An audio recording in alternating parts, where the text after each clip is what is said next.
How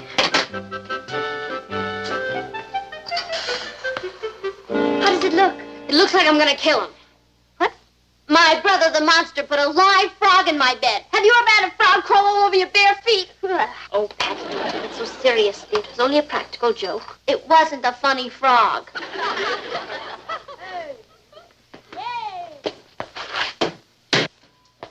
Look at little Mr. Innocence out there. Hey, how's it going?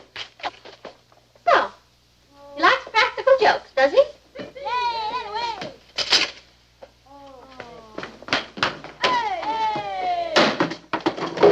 What you doing? Just using a little good old American know-how.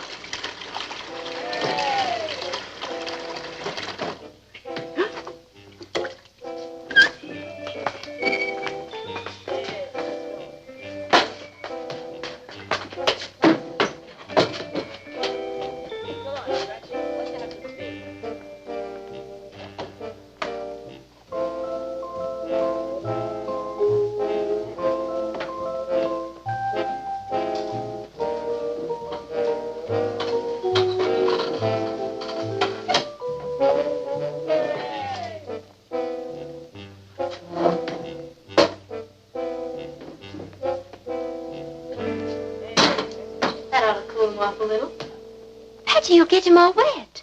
He's already all wet, Kathy. This'll teach him not to put live frogs in my bed. Ross! What do you want? Kathy made some cookies. Come on in and get them. Okay. Come on, gang. Ross, why don't you get it and bring it out to them? All right.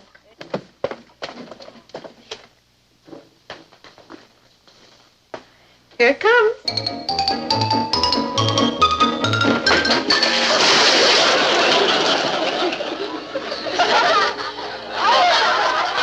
Home.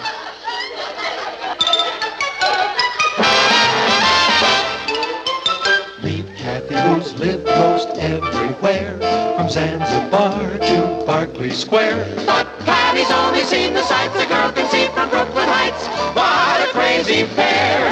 But they're cousins, identical cousins all the way. One pair of matching bouquets, different as night and day. Where Kathy adores a minuet, the ballet russe, and crepe Suzette. Our Patty loves to rock and roll, a hot dog makes her lose control. What a wild duet, still they're cousins, identical cousins, and you find they laugh alike, They walk alike, at times they even talk alike. You can lose your mind when cousins are two of a kind.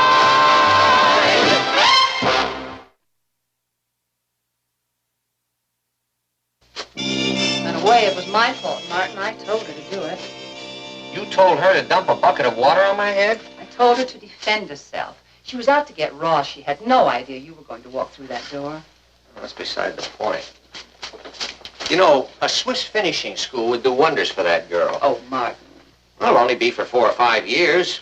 She could come and visit us for an hour or two every Christmas. It's a terrible thing to say, but it was really very funny.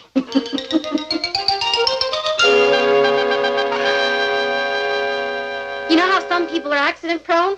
I'm disaster prone. Patty, you didn't know your father was going to walk through that door? I should have. It's the Patty Lane law. Put me into any situation that could lead to trouble, and it will. I've never seen your father so angry. What do you suppose he'll do? Oh, he'll erupt like Mount Vesuvius and tell Mommy's going to send me off to some Swiss finishing school. Then he'll come in and tell me he forgives me and never to do it again.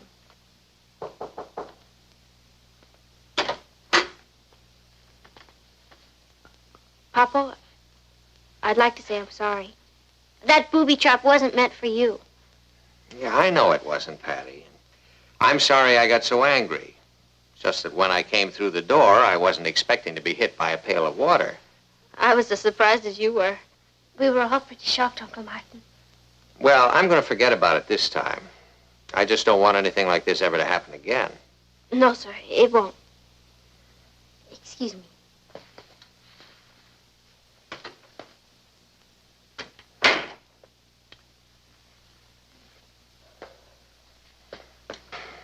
Now, what started all of this? Your son. Why can't you send him off to a Swiss finishing school? Someplace where they have lots of avalanches. Patty, I am not going to have you and Ross feuding. Oh, we're not feuding, Papa. He put a live frog in my bed, and I'm just going to get even with him. Once I'm even with him, peace. Well, that's only fair, isn't it? Yeah, I guess so. Just in the future, watch out for innocent bystanders, okay? Don't worry, Papa. I will. I'm really sorry. All right. Thank you. All right.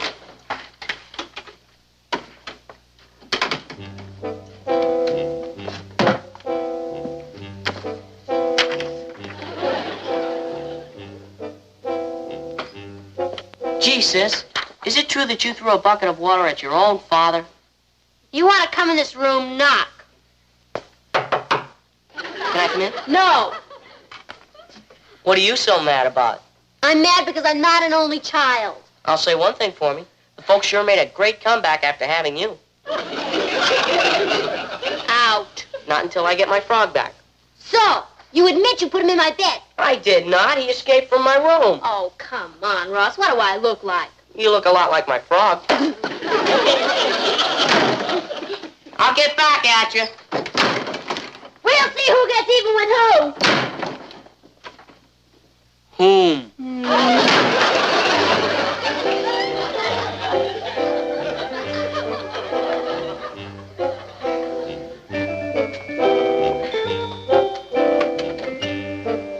Kathy, what time is Ted picking you up? In about 20 minutes. You're going to be late.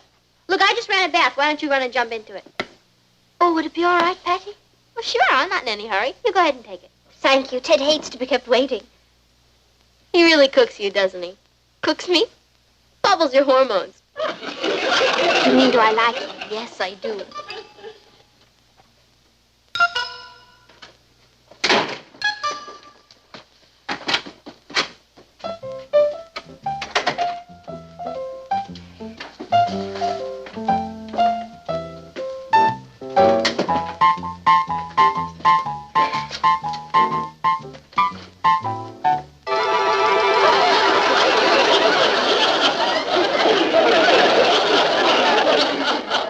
So that's why Patty insisted I have her bath. Kathy, how was your date with Ted last night? I don't know, Aunt Natalie. You were there, weren't you? Well, yes, I was there. But I'm not sure if Ted was. You see, he hates to be kept waiting, and I was an hour late for my date. Well, you gotta admit, that was pretty funny. A whole bathtub full of gelatin. Oh, you think so? Well, come on, you don't think I did it. Ross did it. Well, that's right. Blame everything on me just 'cause I'm the youngest. No one's blaming you for anything, Ross. Patty, I found the gelatin boxes in your closet. So? I was framed. Were you? Don't believe me. All I know is I'll probably never hear from Ted again. Of course you will. If he's as bright as I think he is, he'll call you. Well, I gotta go. Richard the Lionhearted is picking me up.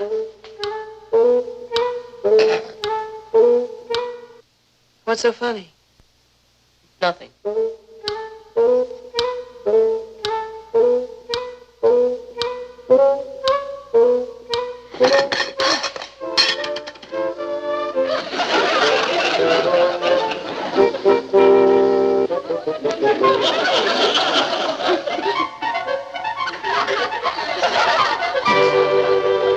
Lou!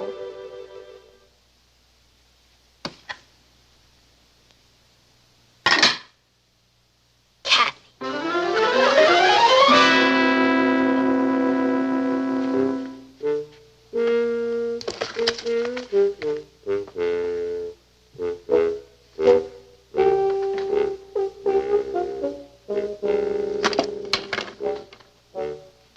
Is anybody home?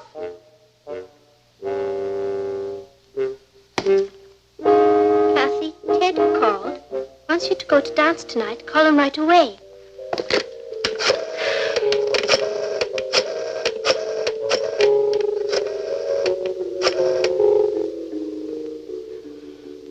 Hello, Ted. Ted, I'd love to go to the dance with you tonight. What time shall I be ready? It's Kathy. already have a date for the dance? Didn't you just call me? You didn't. Oh, I see. I'm sorry to have bothered you. Goodbye.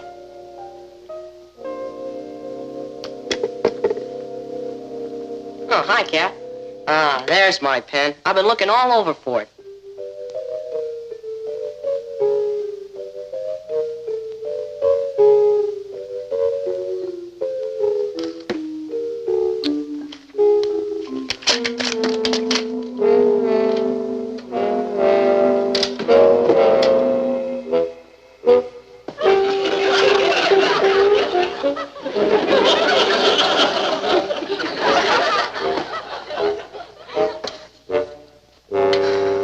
Patty.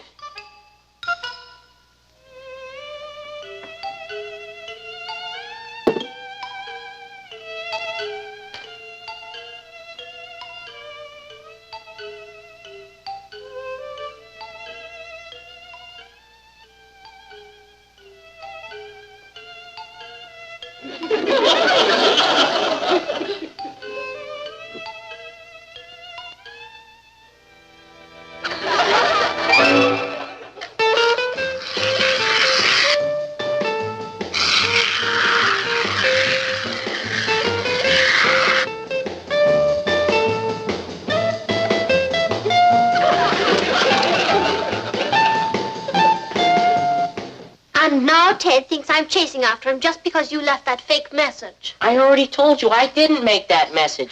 And how about you sewing all my socks together? It took me all morning to get them untangled. Good. Look at you two quarreling like that. You ought to be ashamed of yourselves. And since when did you become the big peacemaker? Well, I've been thinking it over. I've decided it's silly for us to be feuding like this. I mean, we all live under the same roof. Why can't we all be buddies? Do you really mean that? Of course I mean it. And just to prove it to you, I fixed some ice cream sundaes. Come on out in the kitchen.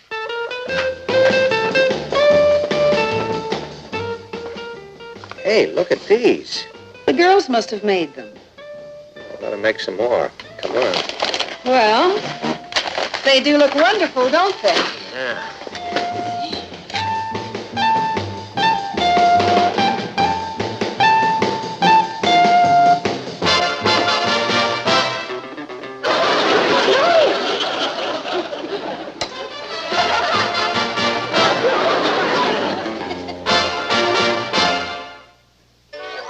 I'll have her call. Bye. Kathy, call Ted if you're free for piano concert tonight. Isn't Ted the boy that Kathy likes so much? Mm-hmm. Sound like you were giving him the brush off. Boys mustn't think girls are too eager. Should you let me in on all this inside information? Too late to do you any good. I've already got you. Aren't you glad? Oh, all right. Hello, darling. Hi. You know what you're looking at? The laughingstock of Brooklyn Heights High School. Everybody at school thinks I read comic books. No, that's nothing. Everyone thinks your mother and I eat shaving cream. Well, the teacher made me read one of them out loud. This one, Melvin Monster. Don't you think maybe it's time you start giving up practical jokes, Patty? Give up? I've just begun to fight. This for me? Oh, no, that's for Kathy. Oh, Ted finally called her, huh? Isn't it nice? Kathy, call Ted if you're free for piano concert tonight.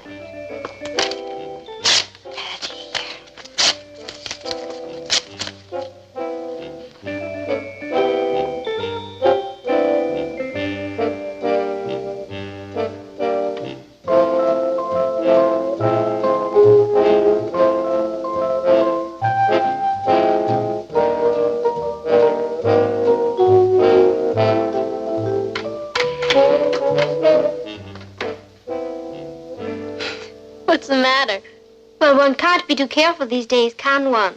You mean you're suspicious of me? I certainly am. Oh, Kathy, I've given all that up. Have you? What about that phony message from Ted I just found downstairs? Phony message. You mean you didn't call him back? I can't call him back because he never called me. Yes, he did, Kathy. You've got to call him. And invite myself to a piano recital with him? No, thank you. Kathy, you're wrong, and I'm going to prove it to you. What are you doing? Saving you from your suspicious self. Patty. Hello, Ted. Hi, this is Patty. Ted, did you just call Kathy? Yeah, she's here. Hold on a minute. Hello. Yes, Ted. I did get your message, but I just got in. Yes, I'd love to go to the piano recital with you tonight. Fine. I see you at 8 then. Does anyone want to apologize to anyone? I certainly do. Thank you, Patty. That's okay. I just want you to know that I'm not the kind of a person who bears a grudge. A grudge? Fulfilling my briefcase with all those comic books? Did you think I did that? Oh, no. I thought Melvin Monster did it. Patty, I did not put them there. That's okay, Kath. Let's let bygones be bygones. You have a nice time with Ted tonight. Maybe after the piano recital you'd like to bring him back here and impress him with some of your piano playing. I just might do that. Good.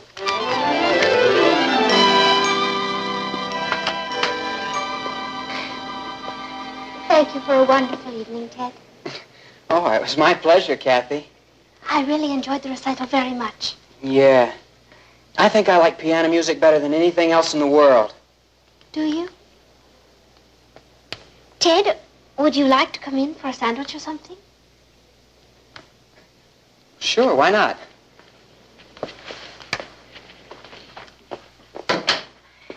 Right this way. Do you have a piano? Yes. Well, I hear you're a great pianist. Oh? Who told you that? Patty. She said I had to hear you play. Oh, I'm really not that good. Oh. Well, I did study with Professor Dansinger in Holland, and I won a scholarship at the London Conservatory of Music. Oh, you must be great. Would you play something for me? You'd really like me to? Do you play Chopin? Yes, of course. The Nocturne? Mm-hmm. Wow.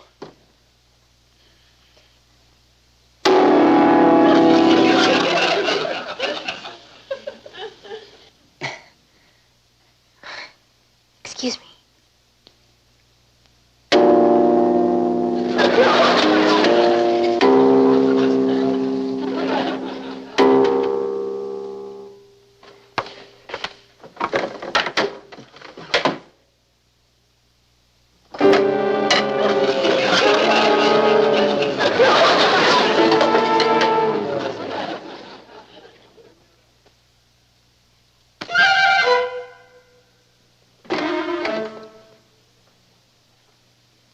Hello, Patty. Hi, Kat. Did you have a nice evening? Oh, yeah, it was great. We went to the movies. Saw The War of the Moon Men. How was your concert? Lovely, thank you. Did Ted come back to the house with you? Yes, he did. He sure is a bug about piano music, isn't he? Isn't he? Did you play for him? No. No? I thought you... You thought what? Oh, nothing. You really ought to play for him soon. Oh, I will. Oh, well, I'm beat. I can't wait to get into the sack and conk off. What's the matter? Kathy, there's a tarantula in my bed. I hate thinking it could be poisonous. Let me know if it's fatal.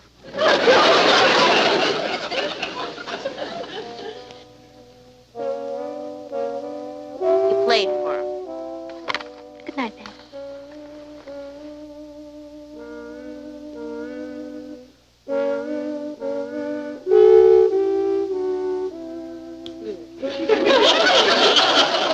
It's down into the middle of Central Park. Nice little green man gets out. Kathy, could I see you a minute, please?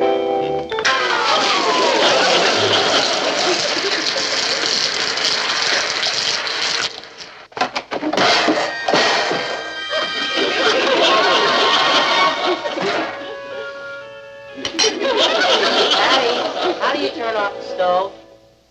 Can't that kid do anything himself? I'll help him. Thanks, Kath.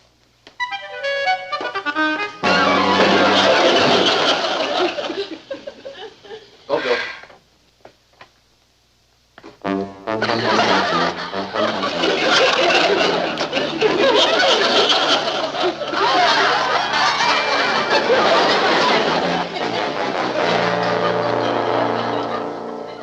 I didn't stop you earlier because I assumed you were all mature enough to behave in a responsible fashion and solve your own problems. Well, I was obviously mistaken. Now, I don't know where you got the impression that this house was the set for a Mack Sennett comedy, but I want to correct that notion right now.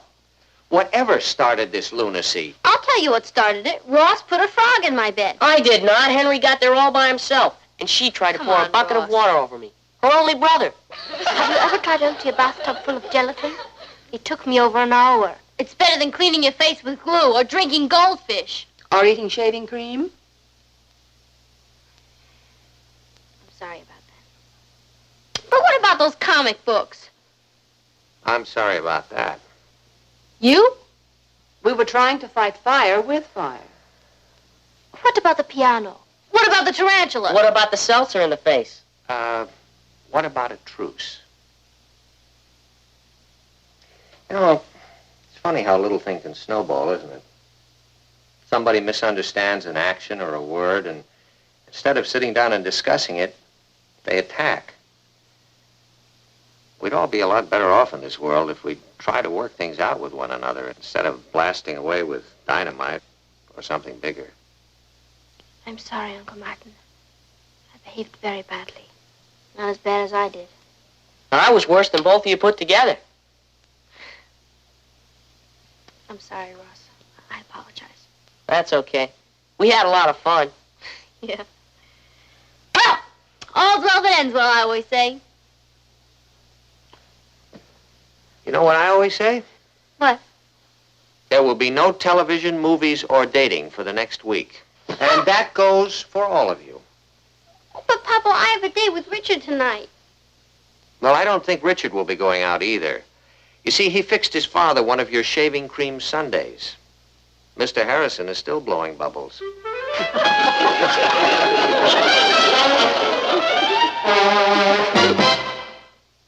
Henry! Henry! Come here, boy. Henry! Henry! Did you lose something? Henry, my frog. I can't find Henry. Oh, I'm sure he'll turn up. Henry. I guess Papa was right. It was getting a little out of control. But it was fun while it lasted. But I'm glad it's all over. Yeah, so am I. Well, good night, Kath. Good night, Patty.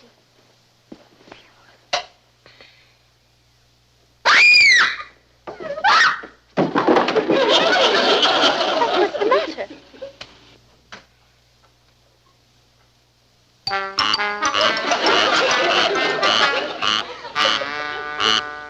You said it, Buster.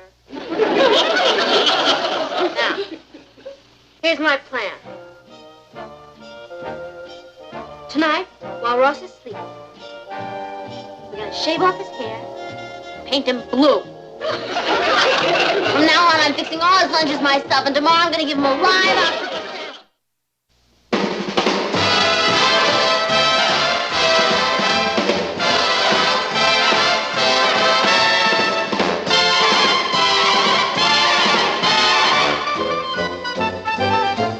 Here's Kathy, who's lived most everywhere, from Zanzibar to Berkeley Square. But Patty's only seen the sights a girl can see from Brooklyn Heights. What a crazy pair. But they're cousins, identical cousins, and you'll find they laugh alike, They walk alike, at times they even talk alike. You can lose your mind.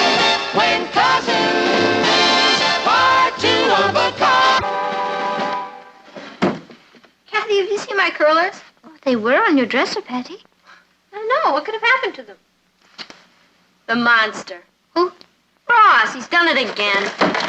Ross! Ross! Shh, not so loud. My hamster's asleep. Did you take my curlers again? I only borrowed them for a little while. I told you to keep your hands off them.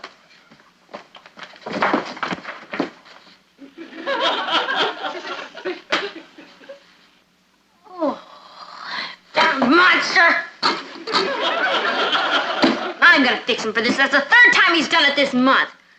Well, he said he couldn't get any reception without the curlers. Yeah. I wish I could persuade him to join the Peace Corps. I'd love to see him in Timbuktu. You would not. Oh, yes, I would, cousin. Look. His school assignment book. Maybe we can find some incriminating evidence against him. This should make interesting reading. Listen to this. My sister. I've got him right where I want him. There's no one like my sister in the whole world. She is wonderful and kind and unselfish. My sister really loves me. She helps me with things that are important to me. I'm going to enter the Midget Derby this Saturday, and my sister is building me a racing car. We are going to call it Lightning. I don't know of any other sister in the world who would do that. Gee. I wonder why he said I was building him a racer. He was just dreaming out loud, Patty. Look, there's an A at the top of the page. Do you know what that means? It means he got an excellent. Oh, it means more than that. It means he turned it into his class. He wanted them all to think that his wonderful, kind, unselfish sister was building him a midget racer. And you know something? I am.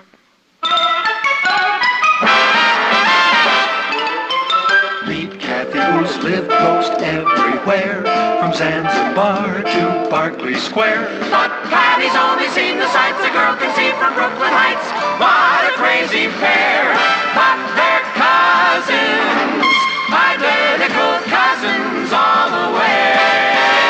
One pair of matching bookends, different as night and day. Where Kathy adores a minuet, the ballet russe, and crepe Suzette. Our Patty loves to rock and roll, a hot dog makes her lose control. What a wild duet, still they're cousins, identical cousins, and you find they laugh alike, they walk alike, at times they even talk alike. You can lose your mind when cousins are two of a kind.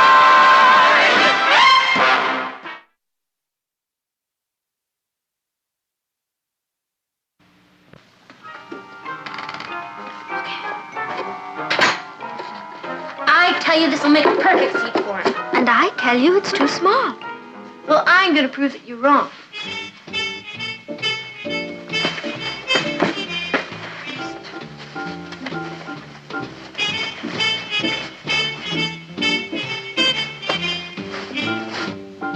What are you doing? Proving you're wrong.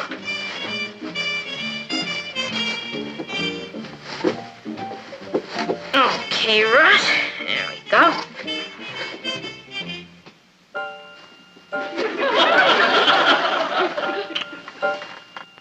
Well? Well, the box is fine. Ross is too big.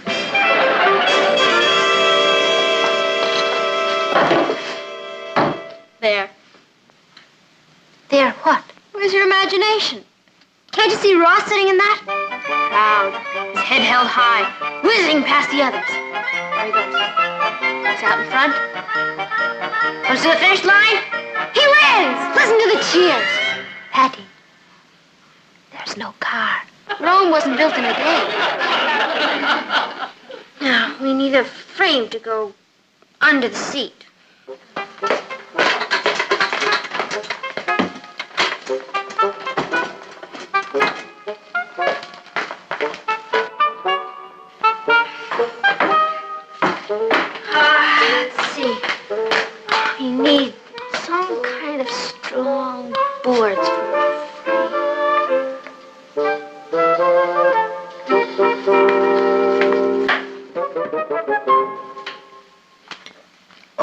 I'll probably be a little late for dinner tonight. The UN Committee on Human Relations is holding a press conference. We could use a committee on inhuman relations around here. What do you mean? Oh, I don't like the way Patty and Ross are getting along. She's been yelling at him a lot lately. Oh, I'll have a little talk with her tonight. Well, have a good day. Goodbye, dear. You too.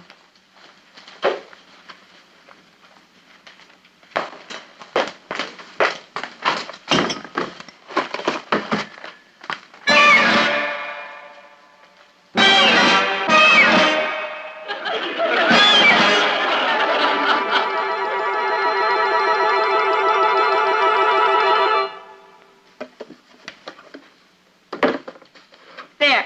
Now it's beginning to look more like a car. With your imagination, you should be writing science fiction. Now we have to nail the seat to the boards. We'll have to build the whole thing out here and keep it covered up so Ross won't know what's going on. All right. Patty, are you really going to send Ross down a hill in that? It's the only kind thing I've ever done for him, Kath. I want him to get in this and win that race. It means a lot to him.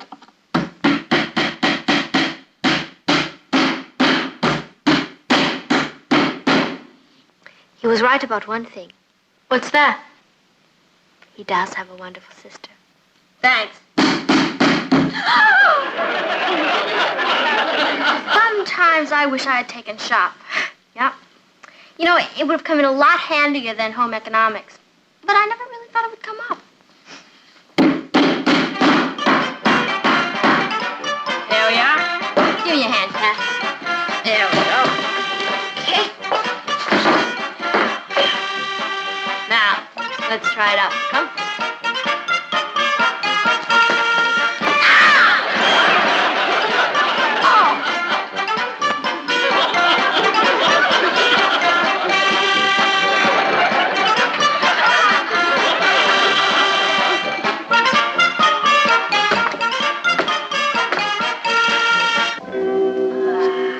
It's a winner. I can feel it.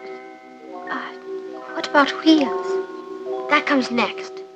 As I can see it, the problem is to find some kind of a thing to attach the wheels to the car with and still leave them loose so that they can turn. Fortunately, it's already been invented. It's called an axle. That's right. That's that long rod where you put the wheels on both ends.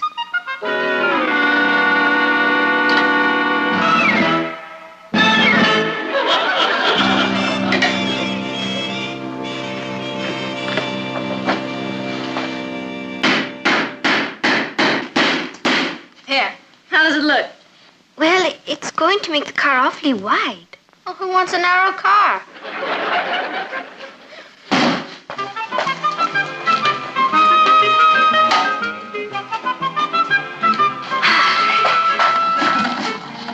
Good.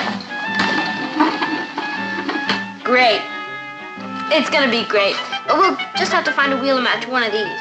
That's right. I bet you can begin to get the feel of it, can't you? Yes, I certainly can. Let's give it a little test run, huh? Fine.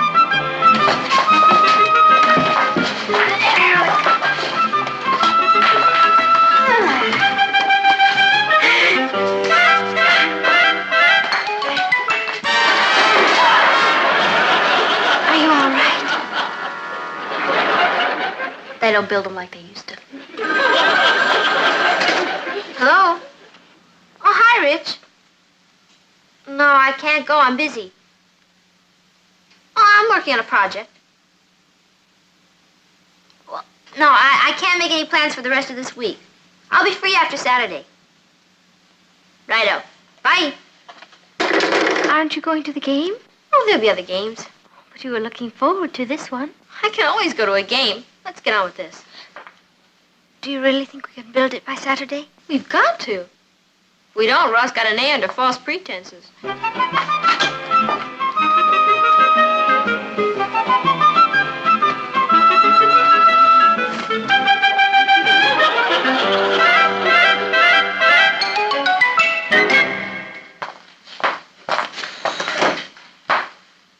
Well, I think it's great. I see Aunt Kate has sent her annual basket of peaches from the farm. Oh, yes. We're going to be having lots of peaches for a while. You know, I like peach pie. Wait until you taste my peach soup. Patty? What do you want? I was wondering if you weren't too busy. Maybe you could help Well, me. I am busy. Now, just get out. But I said out. I want privacy. Keep away from this patio.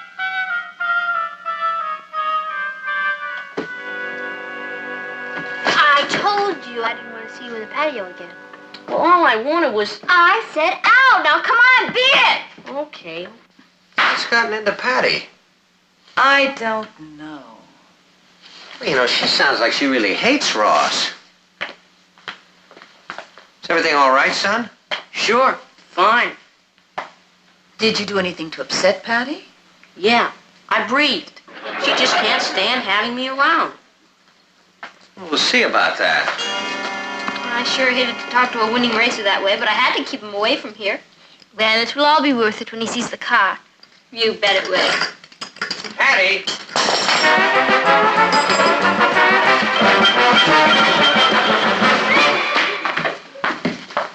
Yeah, Papa?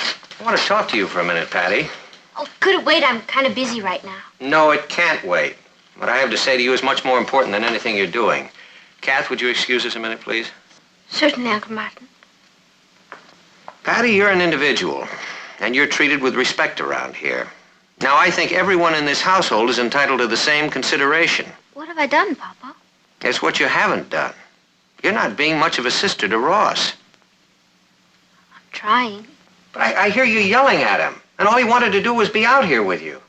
I know, but it was kind of an inconvenient time. But Ross has just as much right to the use of this house as you have. Now, is that understood? Yes, sir. And I don't want to ever hear you order him off of this patio again. Is that understood? Yes, sir. You know, I think that having a brother or a sister is one of the greatest privileges in the world. You should appreciate it more. I know. Well, I can't force you to love your brother, but I do intend to see that you respect him. I do, Papa. Well, then it's time you started acting like it. I want you to think this over, so you go on up to your bedroom. And you stay there.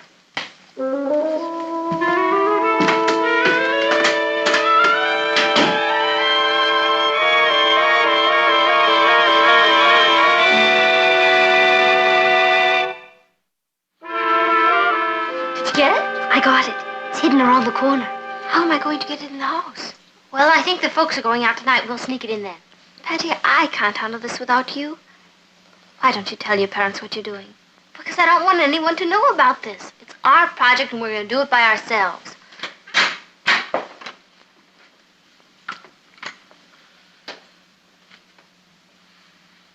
You haven't touched your lunch. I wasn't hungry. I had a talk with your father. If you think you can treat your brother civilly in the future, it won't be necessary for you to stay in your room any longer. Yes, ma'am. And I'd like to say one thing more. I'm very disappointed in you, Patty.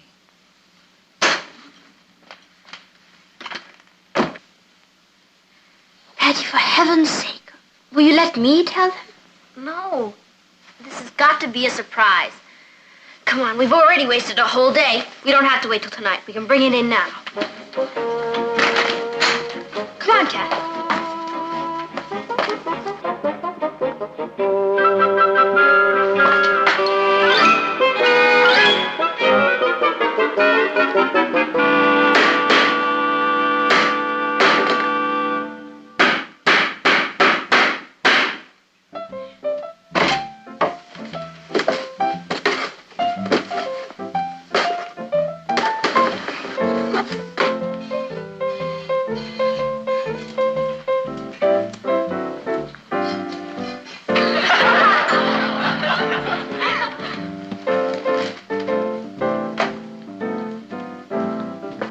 Kath?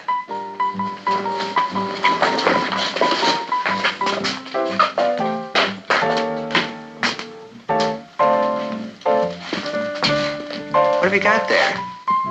Where? Right behind you, Miss Innocence. Oh, that? baby carriage. A baby carriage? Do you mind if I look at it? Not at all, Uncle Martin.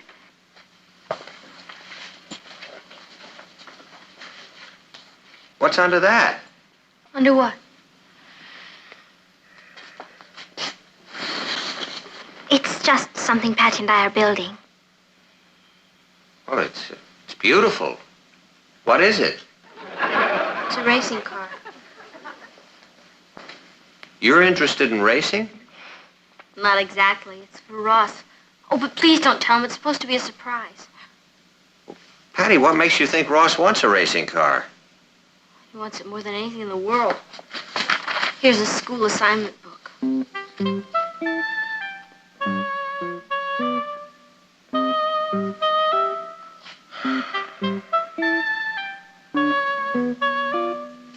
This is why you were yelling at Ross not to come out here on the patio.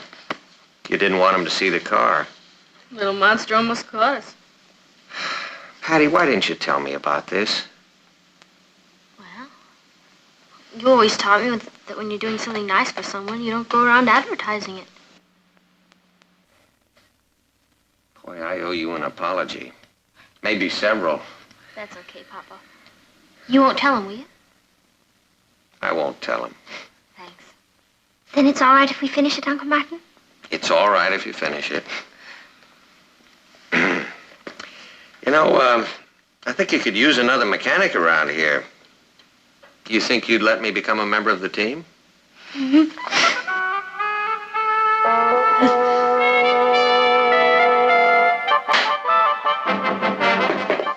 Well, it's really beginning to look like a car. You're a genius, Papa. Oh, it's your car, Patty. I'm just helping a little. I can't wait to see Ross's face when he sees this. Can Nick and me have something to eat?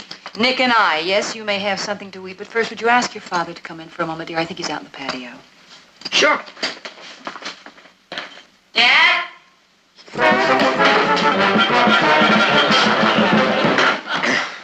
What are you doing out here? I just came out, didn't Well, you can just go back inside again. You got the whole house to play in, or you can go play with some of your friends. But, Dad... I don't want you out here in this patio again. Is that clear? Yes, sir. All right, well, get inside then.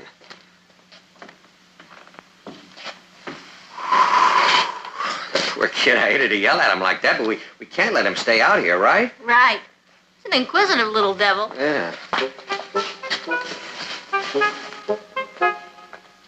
I think you better get him yourself, Mom.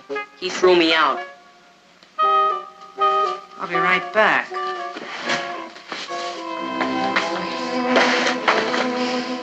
Gee, you're not very popular around here, are you? That's the way it is with me at my house. Martin! What is it, Nat? Say, what's going on here? Oh, well, the girls and I were just, we were just having a little talk. That's my good sheet. And my shelves, and my curtain rods, and my peach basket. And what's that? All right to tell her? I guess we have to. Patty, I don't care what's going on. You're in trouble.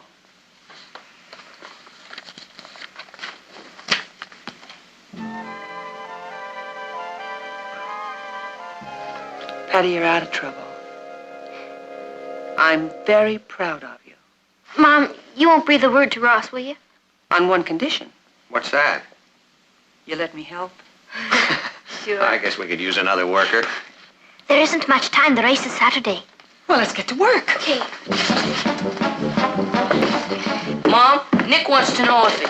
What are you doing out here? I heard your father tell you to stay inside. I live here, don't I? You go play in the house. I don't want to see you out here again. But all I Right did was... now. Okay, it's your patio. But from now on, no one's ever gonna set foot in my room again.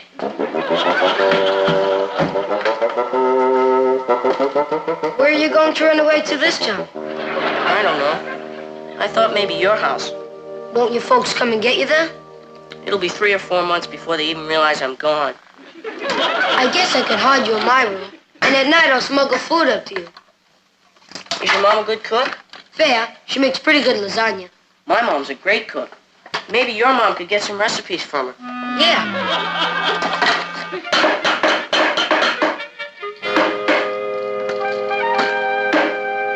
How do you like that? Headlights. It's really beginning to look like a racer. What was the name he wanted on his car? Lightning? Yeah. I think Patty should have the honor of painting that on. Thanks, Papa. Boy, it's amazing how you can get so much stuff in one lifetime. Aren't you going to say goodbye to your folks? What folks? I'm sure they love you. They just don't know how to communicate. They've grown tired of me. You know what they say. Familiarity breeds contempt. I guess so. First it was Patty, then my dad. But I mean, when your own mother turns against you, what have you got left? Lasagna.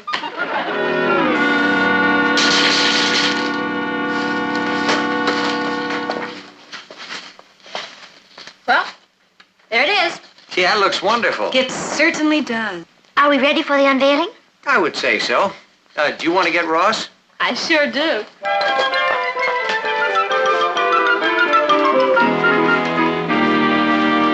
Ross!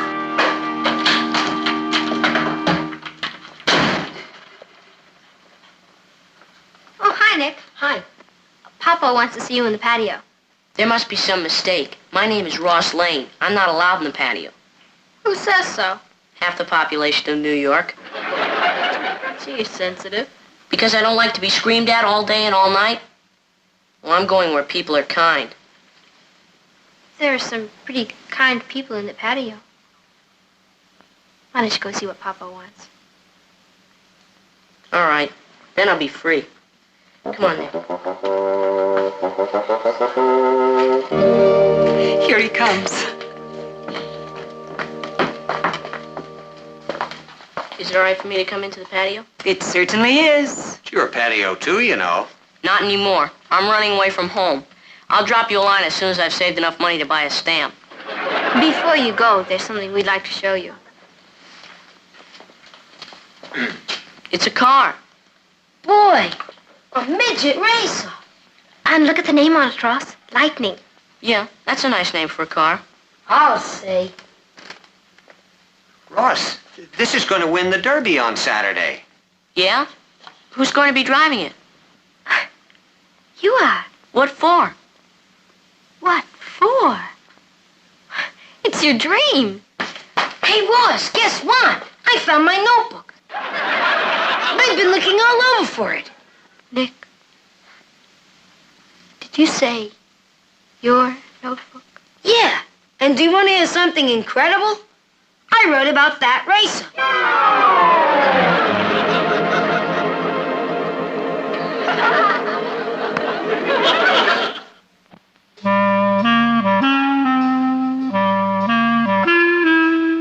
Well, it was fun while it lasted. What are we going to do with the extra car? What extra car? Well, there's the one outside and the one your sister built for you. Are you kidding? Dracula wouldn't lift a finger for me. What about all those nice things you wrote about her? I was going to leave it where she'd find it, hoping she'd feel ashamed of herself and help me build the car. He laid a trap for someone else and Stupid Head fell into it. Oh, don't feel bad, Patty. I appreciate what you did for me, even if it wasn't for me. Why don't we give the car to Nick? Do you mean it? Certainly we do. That's a great idea, Kath. Gee, I don't know what to say. Don't say anything. Just go out there and win for us. I will. I'll be right back. Where you going? To pack my suitcase. I want to move into your house.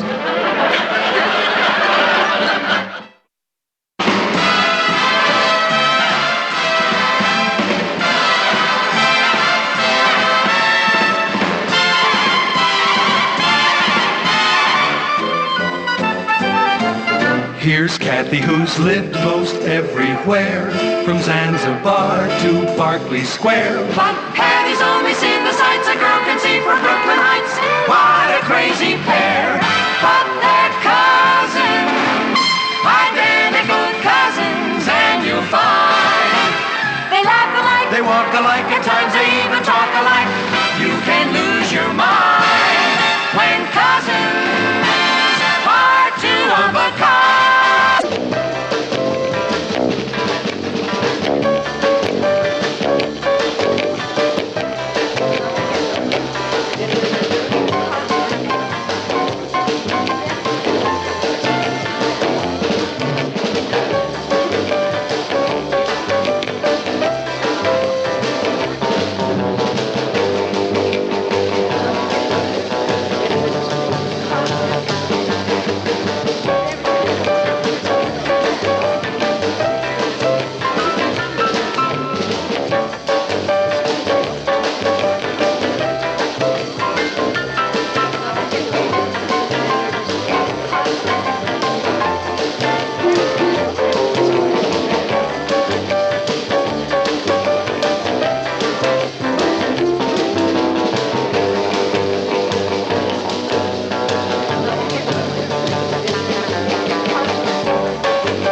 everywhere, from Zanzibar to Berkeley Square. But Patty's only seen the sights a girl can see from Brooklyn Heights. What a crazy pair, but they're cousins, identical cousins all the way. One pair of matching bookends, different as night and day. Where Kathy adores a minuet, the ballet russe, and crepe Suzette. Our Patty loves to rock and roll, a hot dog makes her lose control. What a wild duet, still they're cousins, identical cousins, and you find they laugh alike, They walk alike, at times they even talk alike. You can lose your mind when cousins are two of a kind.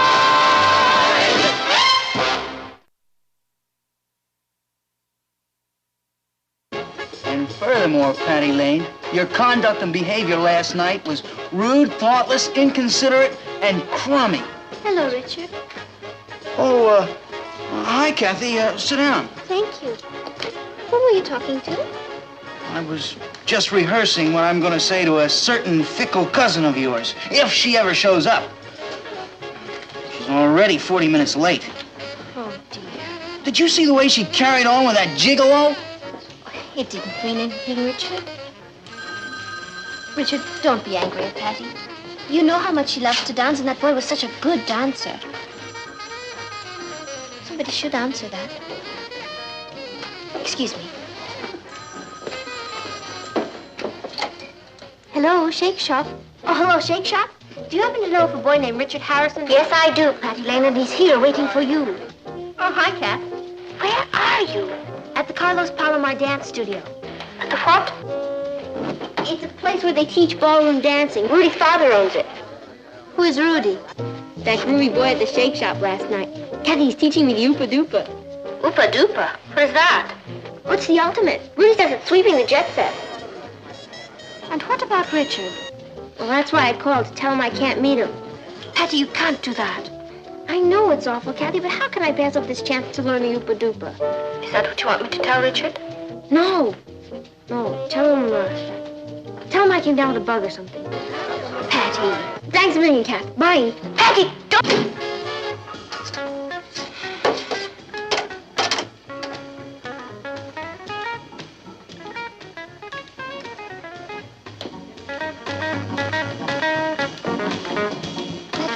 Richard. She isn't feeling well. Well, what's the matter with her? She's come down with a bug. Gosh. I better get over there and keep her company. No. She was, just about to go to bed. Poor kid. I thought she was throwing me a twist. I'm sorry your evening is ruined. I was going to take her to see the Charlie Chaplin revival. After she apologized. All the time, the poor kid was sick. Very. Do you like Chaplin? Oh, yes, very much. Oh, why don't I take you? Me? Well, it's better than nobody. I'd like you to come. I'd love to see it, Richard. All right. But we'll go Dutch. Natch. It's like we didn't have a date. Exactly. Good. You pay your check and let's get out of here.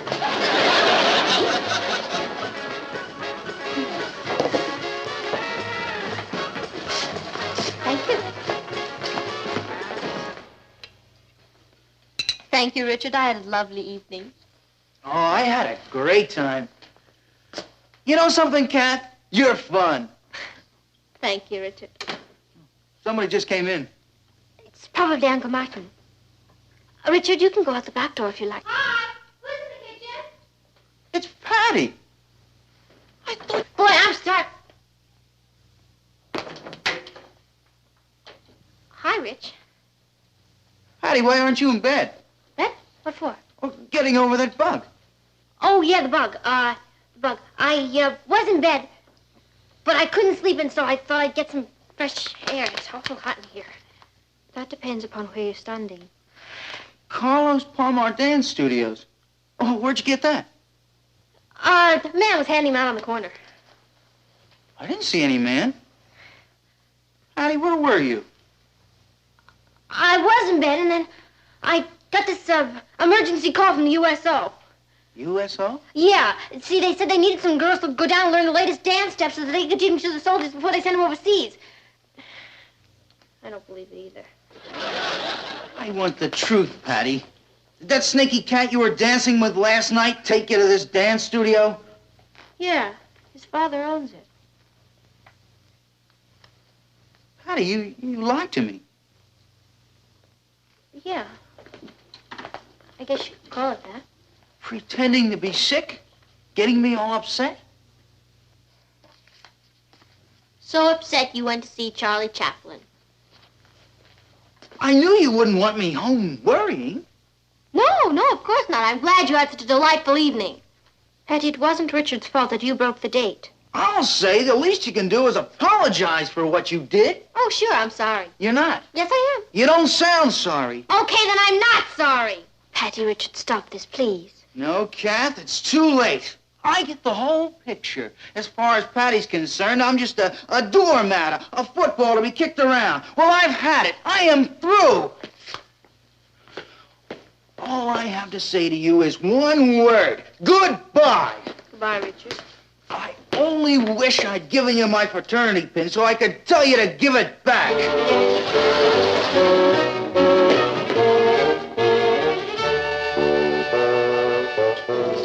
Patty, how could you do that? He'll get over it. He always does. That's not the point. No, that isn't the point. I'm mean, rotten, and wicked, and Richard is a sweet, lovable little mouse. Could a mouse like Richard teach me to do this?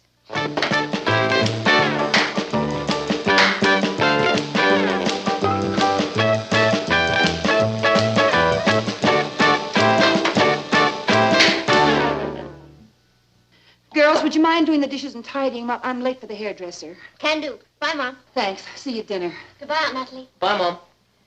Okay, Ross, on the ball. KP time. You know, I read an article in the newspaper. It said that when a man does women's work, subconsciously she resents it. Well, maybe we do, subconsciously. But unless you want a kick in the pants, consciously, I'll get it. anything to beat the rap. Hello? Oh, hi, Richard. I told you you'd come crawling back. You want to speak to Kathy? Just a sec. Oh, Kathy, it's for you. It's Richard. Are you sure? That's what he said. Patty, you talk to him.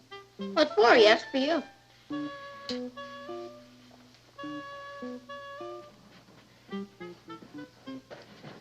What's with you and Richard? I broke a date with him, so he walked out on me. He's smarter than I thought. Well, that's very sweet of you, Richard, but I'm afraid I can't. No, not tomorrow night, or any other night. Richard, why don't you come by tonight and have a talk with Patty? All right, if that's the way you feel about it. But no, thank you. Goodbye, Richard.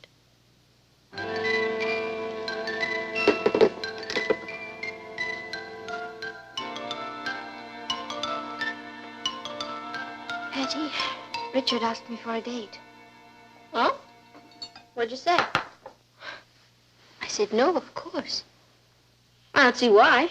He's available. Not really. He happens to be yours. Not after last night, so why not date him? You want me to go out with Richard? Why should I mind? I expect to be seeing a lot of Rudy. Well, what if Richard became interested in me? That's not very likely. Oh, it isn't. Look, Kath, you said it yourself. Richard belongs to me whenever I decide I want him back. And meanwhile, poor Kathy should live it up while she can. Well, it's not as if you had scads of boys after you. Excuse me, I have a telephone call to make.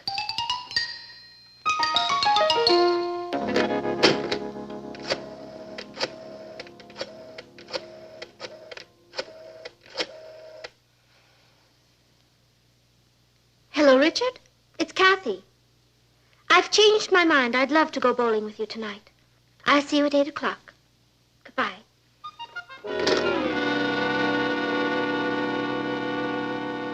Atta girl, Kathy, you sure? Fiend, were you eavesdropping in the hall? Certainly not. What do you think I am? I was hiding in the closet. You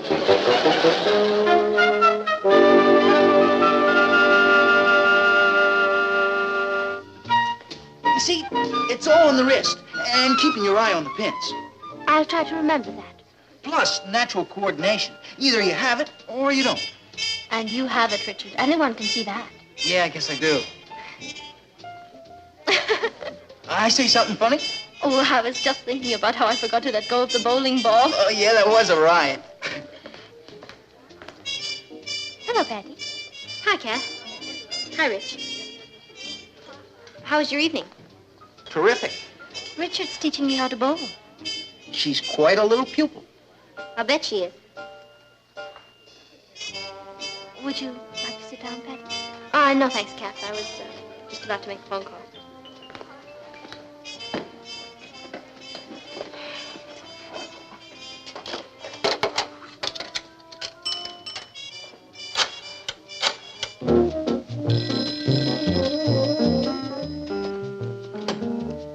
Carlos Palomar Dance Studio. Good evening. Carlos Palomar at your service. Hi. Could I talk to Rudy, please? Oh, I'm sorry. Rudy's giving a lesson. Oh, would you tell him Patty Lane called? Sure. You want to leave your number? No, Rudy has it. You're telling me. My boy Rudy's got more girls' numbers. Oh, really? You're that cute blonde he's been dating, no? No, I'm not. And never mind the message, okay? Okay. Goodbye.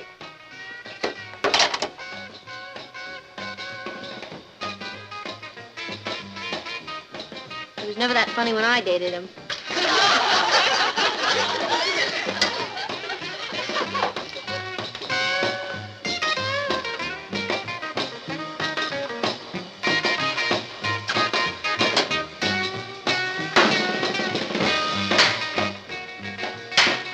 Hey, where'd you dig that?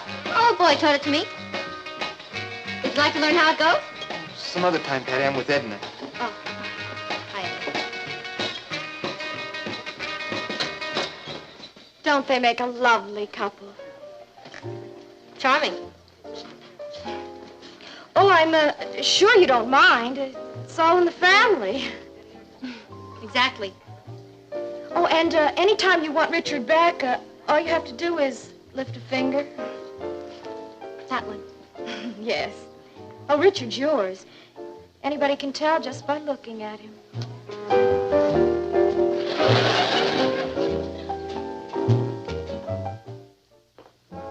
So what's keeping Patty and Kathy? They said they were ready 20 minutes ago. Well, they should be down in a minute. If you want to lift the school, you better hurry. Well, at least you're ready. What are those girls doing? Patty's fixing her hair again, and Kathy's changing her dress again. All that fuss just for school? Not exactly. They're in triangles, Bill. Where are they in English? Patty and Kathy are after the same boy. A new boy? An old boy, Richard. Patty's Richard? Correction. Patty's ex. And now he's making a scene with Kathy. So Patty's bugged. It's amazing. All this primping and plotting just for Richard Harrison. Yeah. Ain't love peculiar? Spooky, man. I'm sorry to have kept you waiting, Uncle Martin. I'm ready. So am I.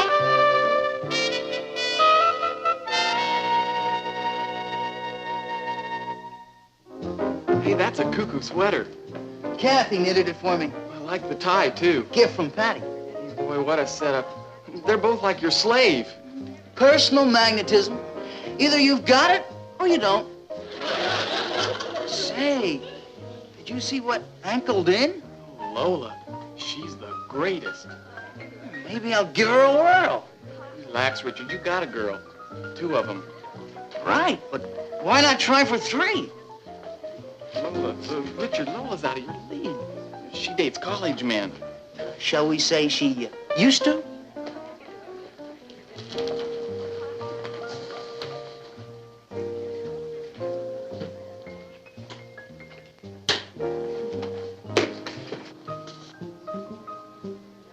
like irresistible.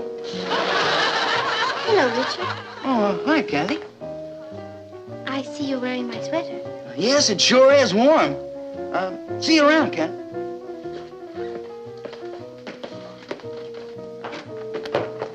Hi, Rich. Hi, Patty. I was hoping you'd be here. I was just leaving. Oh. Take it easy.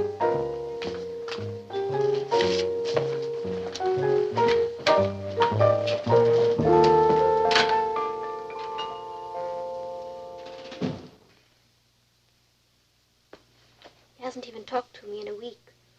Me either. Did you see them in the lunchroom today? No. He was waiting on her hand and foot. In your tie and my sweater. I don't get it. How did that mouse find enough nerve to date a campus queen like Lola? It was our fault, Patty. Our fault? We built him up too much. We created a romantic image and he believed it. Yeah. We made him feel secure. That's fatal in a man.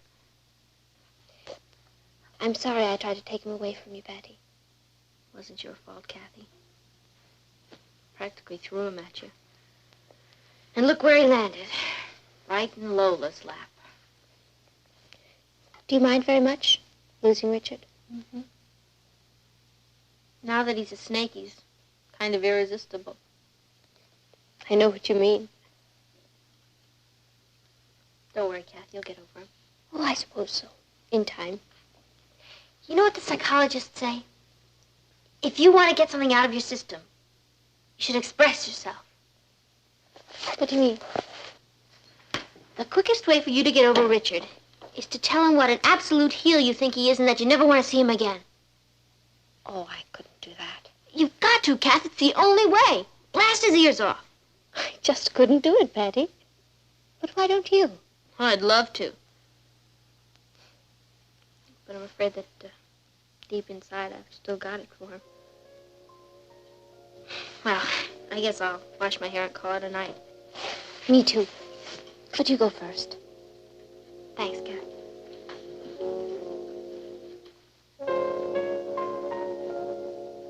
Well, at least we're back on the beam, huh?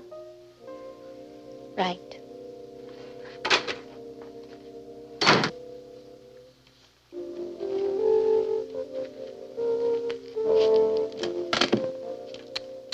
Shame on you, you cut-rate Casanova. If Patty had any sense at all, she'd take her own advice and tell you off.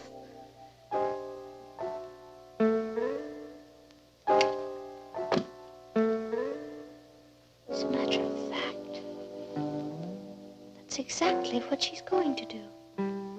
Boy, I wish Kathy were really tough enough to blast him.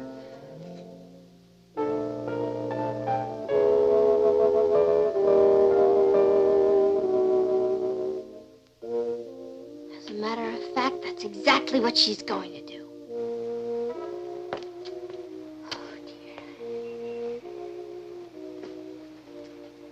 You listen to me, Richard.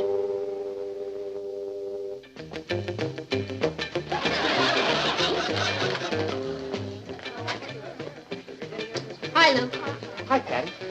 Have you seen Rich around? Yeah, he's over there waiting for a... He's over there. Thanks. Rich, I want a word with you. Sure, Patty. Sit down. No, thank you. I just want you to know that you're a two-timing, fat-headed, girl-crazy heel, and you're never, never, never talking to me again. Do you understand? Okay, Patty. I get the point. What's more, I want my tie back. Never mind.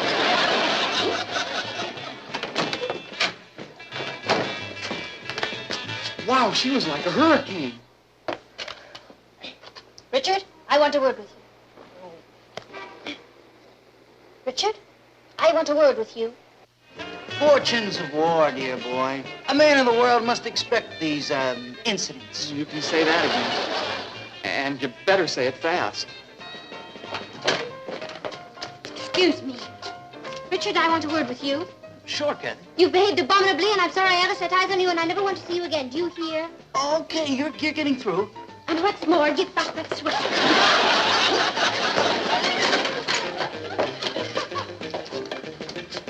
Wow, Wow, wow, it ain't all jam being irresistible. You know the saying, you can't make omelets without breaking the eggs.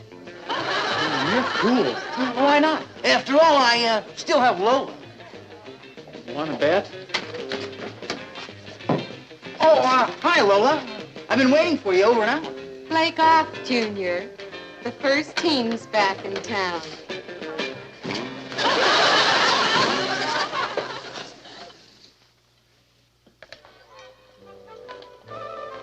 Last chance, girls. Do you want to come to the movies with us? Can't, Mom. Kathy's clobbering me. Have fun. Thank you. I'll tell you who did it. Good night. Well, hello, Richard. Hi, Mr. Lane. Are the girls home? They're in the living room. See you later, Richard. I doubt it.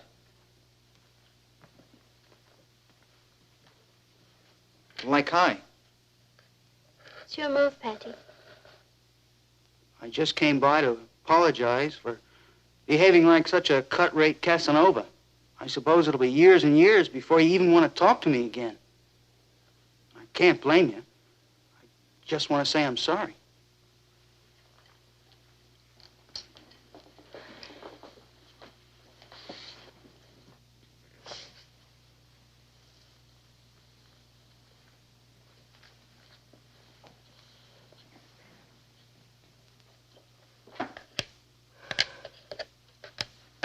Your move, Cat. No, Patty. It's your move. Good night, Richard. Good night, Kathy. Well, what happens now?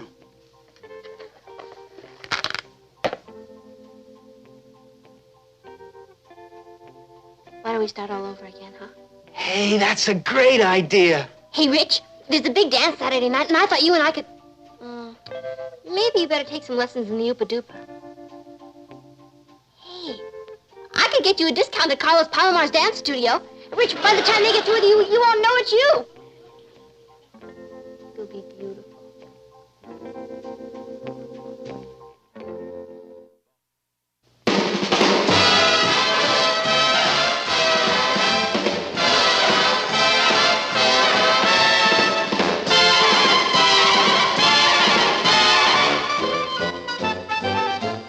Here's Kathy, who's lived most everywhere, from Zanzibar to Berkeley Square. But Patty's only seen the sights a girl can see from Brooklyn Heights. What a crazy pair. But they're cousins, identical cousins, and you'll find they laugh alike, they walk alike, at times they even talk alike. You can lose your mind when cousins are two of us. I'm home. Hi, Papa. Hi, honey. Hey, how was school today? Oh, I can't talk about it now, Papa. I'm on my way out and I'm late. Oh. Well, hello, darling. Hello, Nat. Say, why is it that Patty's always rushing off somewhere? She's never at home anymore. I've never seen anybody run around like that. Oh, don't you remember when you were that age? I was never that age. Oh, it's hard to remember, but we all were. We always had a million things to do, and there were never enough hours in the day. Yeah, but in our day, we had to spend some time at home. I mean, the only time I know I have a daughter is when I get my phone bill. Aren't you pleased that Patty's popular? Well, of course I am. But she's popular with me, too. You know, I'd like to sit down sometime and spend a whole evening with my daughter. Oh, that'd be nice. I'd like to find out how she's doing in school, what her problems are, what she looks like. I'm sure she'd enjoy that. Maybe I should make an appointment with her. Now, it's not as bad as all that. Do you know the last time that I sat down with Patty and had a heart-to-heart talk with her? No. Neither do I. Well, we're going to have one tonight. Oh, but darling, My daughter and I are going to spend the whole evening together, talking, exchanging ideas. Bye.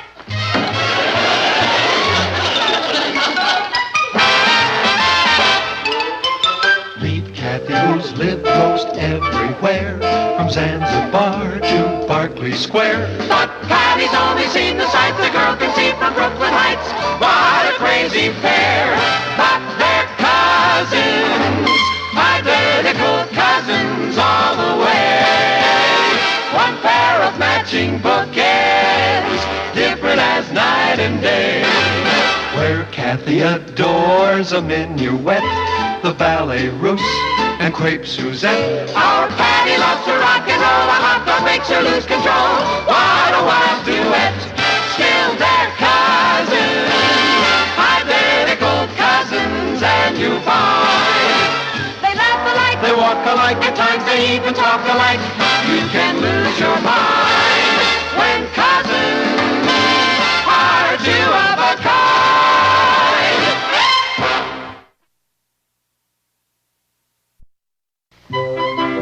Don't tell me. You're running away from home. No, I'm spending the night at Wendy's. Mama said it was okay. Do you mind, Papa? Oh, I don't mind. It's just that, well, I had thought that you and I could spend a little time together this evening. What for? I didn't know we had to have a reason. I just thought it might be fun to talk. Oh, well, we can talk anytime, Papa. But not tonight. Wendy's having a slumber party and everybody's going to be there and I'm already late. Well, it'll be all right tomorrow night. Well, tomorrow night, Rich and I are going to an ice hockey game. Oh. Would you like to come? Your father catches cold at hockey games. That's too bad. See you in the morning, Mama. Good night, darling. Papa. Bye-bye. Well, it's getting late. Yeah, I know. I'd like to enjoy my daughter before she gets married and leaves home. Well, I didn't mean that kind of late. I meant I have a PTA meeting, and I'd better get going. Oh, you have a meeting tonight. See, there's an interesting new art exhibit over at the DeMere Gallery. I just thought maybe we could go on over there and see it. Oh, I can't miss this meeting, darling. I'm the chairman. We'll go another night. Sure. Your dinner's in the oven. All you have to do is heat it. You'll be all right, won't you? Oh, of course I will. I'm a grown man. I'll be home early, grown man.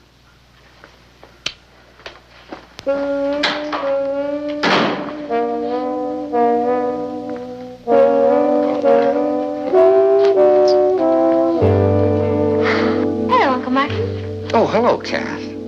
Say, are you interested in seeing a new exhibit at the DeMere Gallery? Very much. Good. Rock is taking me. Oh. Would you like to join us? Oh, no, I don't think so. Thank you, though. But I'd better be going. Rock is very sensitive about being kept waiting. Well, good night, Kath. Good night, Uncle Martin. I believe there are some good television programs on tonight. Now, don't you worry about me, Kathy. I mean, I don't have to watch television to be entertained. I'm perfectly capable of entertaining myself. Good night, Uncle Martin. Good night. Night, Cat. Oh, hi, son. Hi, Dad. Listen, how'd you like to go to the movies tonight with me? I can't. I'm going to a rumble. A rumble? Yeah, the Boy Scouts against the Girl Scouts. So long.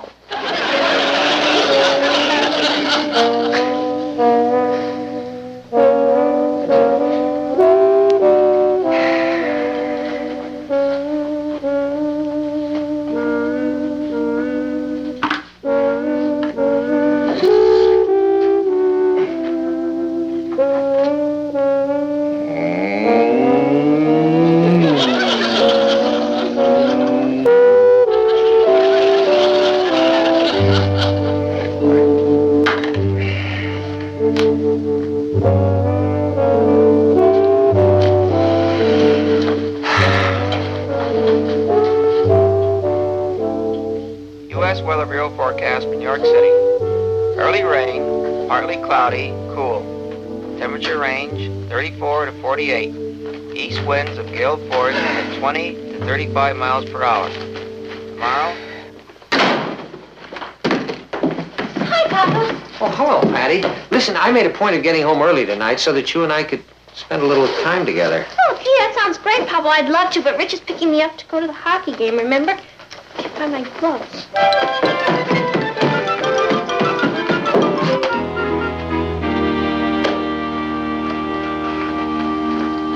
Oh, hello, darling. You're home early. Anything wrong? No, everything's fine. Say, we can go to that art exhibit tonight if you'd like.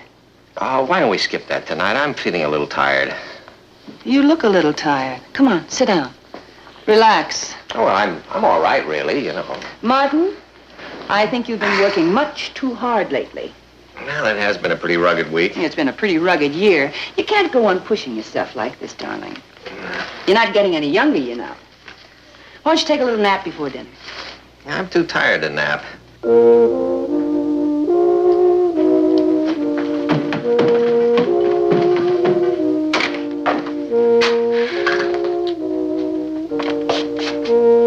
Hey, sis, aren't you going to that hockey game with Richard?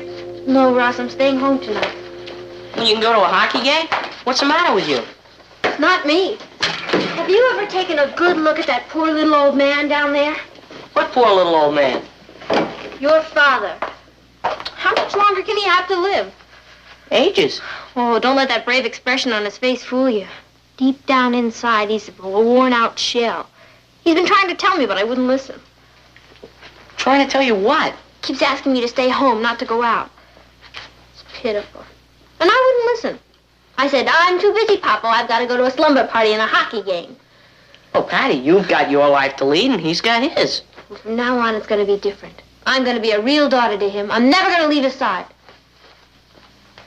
Good luck, Dad. I'll get it. Hi, Rich. You're not going like that, are you? You'll freeze. I'm not going at all, Rich. What do you mean you're not going at all? I already paid for the tickets. You're the last of the great romantics. My father worked hard for my money. There is something a little more important in life than money. Yeah?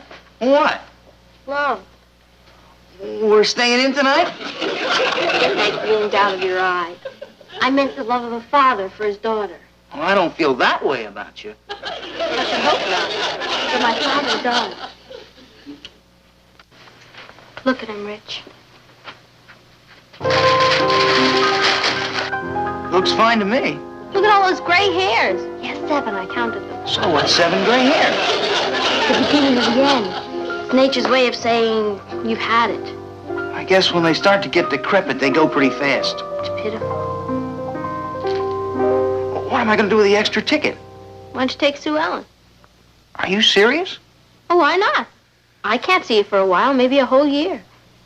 You mean you're going to spend the next year with your father? Richard, he's dedicated his whole life to me. It's the least I can do for him. It's funny, Patty. I always say that nothing you do can surprise me, but it always does. I'll go to the game alone.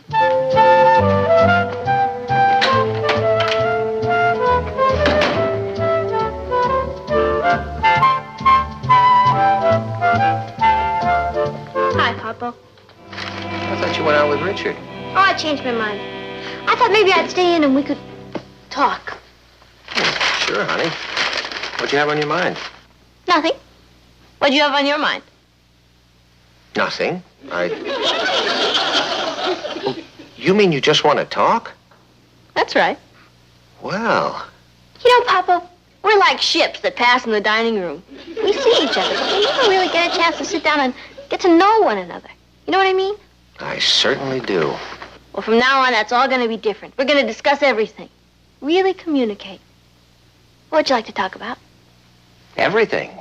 Boys, school, your problems, your ambitions. How much time do we have? About a year. Dinner will be ready in 5 minutes. Feeling better? I'm feeling great. I just had a nice talk with Patty. Patty who? Our Patty. I thought you went out with Richard. No. She decided to stay home and spend the evening with her father. Is she feeling all right? She's feeling fine. We had a very nice chat. Oh, about what? Oh, about everything. For instance, did you know that Patty is up for the lead in the new school play? Yes? Well, I didn't. Did you know she's captain of the school debating team? Yes. I didn't. Well, anyway, we talked about her future plans and her ambitions. I have a feeling I'm really getting to know her. Oh, what are her ambitions? Well, she says she's either going to be a practical nurse or an astronaut. It's interesting. Maybe she'll be a practical astronaut. Oh, listen. Fran Gordon called. She asked us to a dinner party Friday night. Everybody's going to be there. She's having that fabulous new couturier from Paris, and she's asked that man that you're always talking about. The one who won the Open Golf Championship. Sebring? Yeah, that's the one. Oh, I've been wanting to... Well, I can't go. Oh, do we have another date? I do. I'm taking Patty to a Let's Beat Hudson High bonfire rally.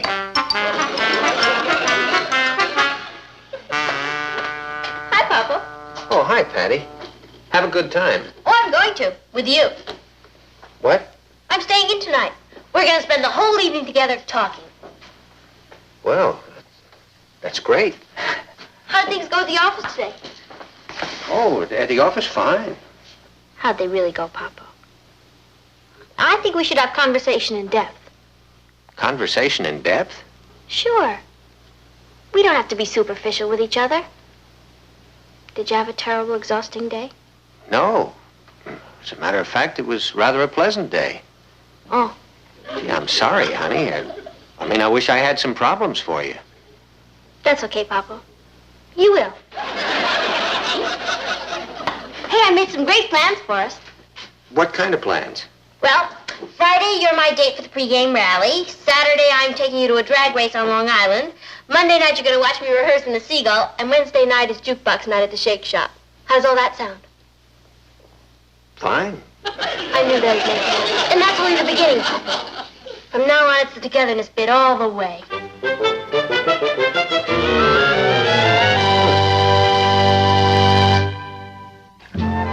Fran called. She was sure sorry we missed her party. She said it was fabulous. Yeah?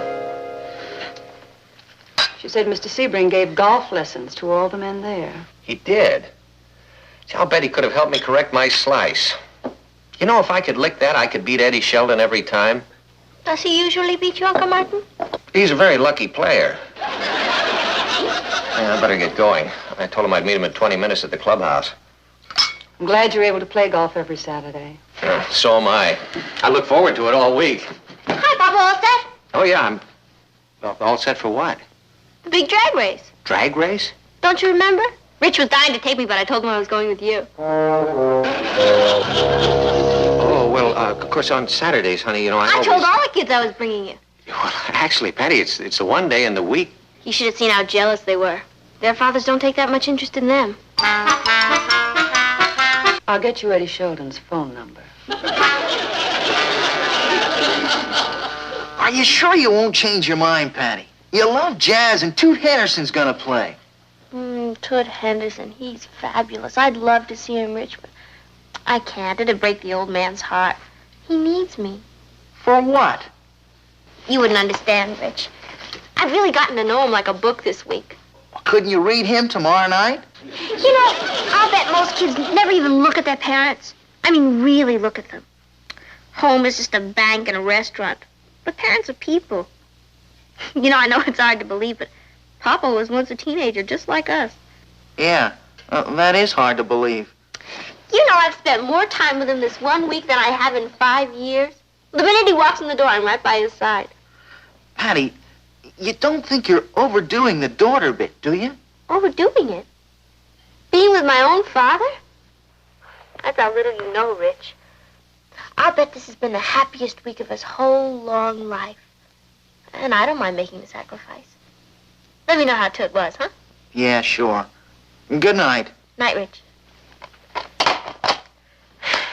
Well, back to the old folk.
Seen Patty? No. Well, listen, would you mind if I read my newspaper in here? Well, of course not, dear. I haven't been able to read a newspaper all week. Every time I come through the door, she grabs my arm. She doesn't let go until bedtime. I know. You know, she's a compulsive planner. Do you know why I'm not playing golf with Eddie Sheldon on Saturday? No, why? Because there's a scuba diving contest at the YWCA swimming pool. You're going scuba diving? No, I'm the judge. What can I do? Well, why don't you put your foot down? Well, how can I? I'm the one who asked for this. I can't reject her. You have no idea what being with me means to her. Papa? There you are, Papa. I've been looking all over for you. Have you? Yeah. Come on, I want you to hear a new beat. Will you excuse us, Mama? Certainly. Come on. Oh, come on, Papa. You'll really take us right. Isn't that Marvin? Marvin. It's called the flip-flop. I'll teach you. Great. You know, Papa, there aren't many fathers as interested in their daughters as you are. Well, Clothes, hairdos, gossip. gossip? Hey, this is gonna send you right into orbit. Seal and Sam have lost it. Lost it. Yep, they split. Larry, her old beau, found out that Seal was doing a solo, so he decided to ditch Babe, the girl he was going with. Babe was always had a burning passion for Sam, so when she heard about Sam and Seal, she called up Sam and made a date with him. When Seal heard about that, she decided to bag it and let Sam cool it in the DF, but it was soft wax, so she called Al, Sam's brother, who's going with Tilly, Seal's best chum. And when she dropped the shell, it was egg all over everybody's face. Isn't that the grooviest? The grooviest. You know, that's a great item for the Brooklyn Heights Bugle. I'll be right back. Excuse me, Mama. What was all that about? I'm not sure, but I think we just had a conversation in depth.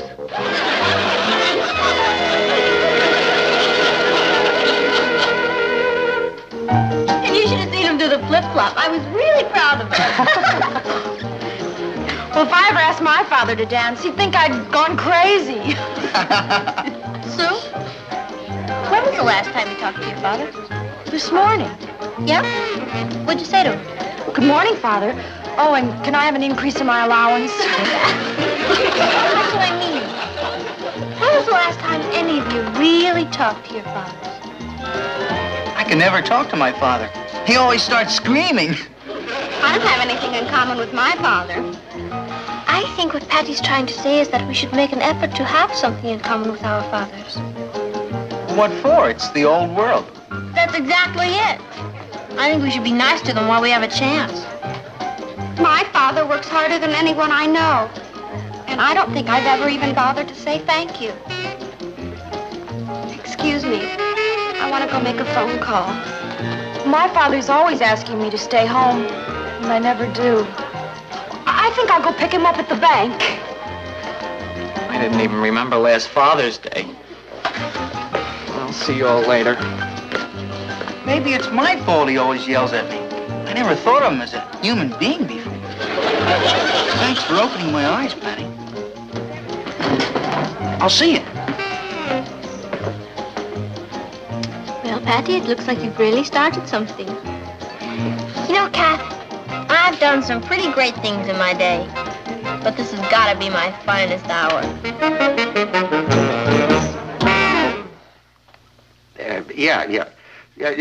Jonathan, look, I assure you we didn't have anything to do with it, Jonathan.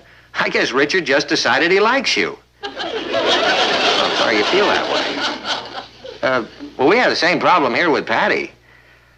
Good luck to both of us. Let me know how it turns out, okay? Right. Goodbye. What was all that about? That's Richard's father. It seems that Richard wants to go away on a camping trip with him, just the two of them. Why, that sounds wonderful. Oh, Richard's father doesn't think so. I've never heard a man yell like that. It seems that Richard hasn't let him out of his sight for the whole week. He's going crazy. I can understand that. Well, I wonder what got into Richard. I don't know, Nat, but there's some kind of a revolution going on. That's the fourth phone call I've had in the last half hour. Teenagers won't let their fathers out of their sight, and the parents all feel that Patty must be at the bottom of it. Aunt Natalie, have you seen Patty? Oh, I sent her out to get a prescription filled for me, Kath. It can only be filled at a drugstore way uptown. I understand. Kathy, Richard's father just phoned. It seems that Richard is staying by his side day and night. I know. Is it possible that Patty's responsible for this? Yes. You see, Patty feels that fathers are being neglected. Well, I'm very flattered that Patty wants to spend all this time with me and that she never leaves me alone for a minute, but, how do I turn her off? I don't think you can, Uncle Martin. But you might try turning Richard on. Papa? 21. 22. Papa, what are you doing down there? I'm just doing a few push-ups. 24. 25. Oh. Papa, a man your age should take it easy. Now, Patty. I think it's about time that we had a little discussion about my age, okay? You know, it's not that I'm old, honey. It's that you're young. I guess it's difficult for children to have a perspective on how old their parents really are. It's sort of like you're looking at us through the wrong end of the telescope. We're not actually that far away. You understand? Yes, Papa. Well, good, because I intend to be around long enough to say that to your grandchildren. Papa, you better get ready. We'll be late for the scuba diving contest. Honey, I'm afraid I can't do that with you today. See, I've got a golf date with Eddie Sheldon. I called and canceled it. I know. I called and uncanceled it. I also made another call. Come on.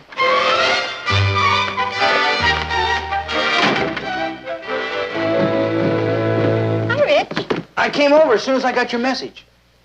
What message? Your father called and said you wanted me to take you over to the Y this afternoon. You called him. That's right. Wait until you hear what Patty has planned for the rest of the week. More coffee, darling. Oh, thanks, son. I finished the whole newspaper. What's so great about that? You'll never know, son. Patty has been pretty busy with Richard. I feel like I'm on a vacation. Good night, group. Good night, dear. Good night. Are you going out again tonight? Yeah, Rich and I are going bowling. Gee, Patty, you've been out every night this week. I think you should stay at home once in a while. But, darling, they're playing in a tournament. Yeah, but I haven't seen her all week. I mean, what's the point in having a daughter if she's never at home? Well, in a few years, Patty's going to get married.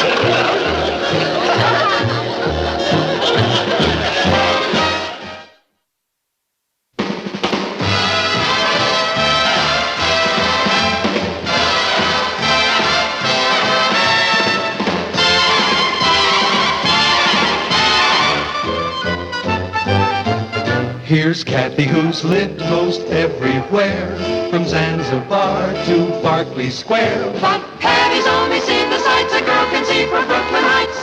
What a crazy pair. But they're cousins, identical cousins, and you'll find they laugh alike, they walk alike, at times they even talk alike. You can lose your mind when cousins. I'll get the salad ready. Can I help you, Aunt Natalie? Oh, thank you, darling. Everything's almost ready.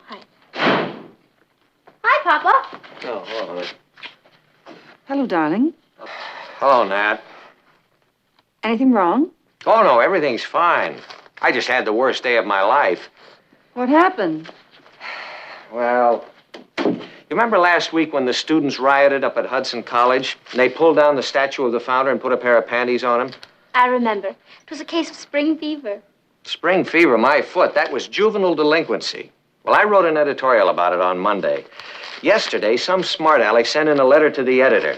He signed it Rebel, and among other things, he accused me of having the mentality of a dinosaur. Martin, you've been a newspaper man all your life. You're not going to let one letter bother you. I wish it were one letter. Mail has been pouring in all day from the kids, and most of it supports Rebel. We haven't had that much mail on an editorial in years. A little while ago, Smathers called me into his office and asked me what I was going to do about it. I looked like an idiot. Darling, tomorrow this will be yesterday's newspaper. Well, I may not last until tomorrow. Come on into the kitchen. Talk to me while I finish dinner. I'm not very hungry. You know something, Cap? I've never seen Papa so upset. You think he's upset? I'm Rebel.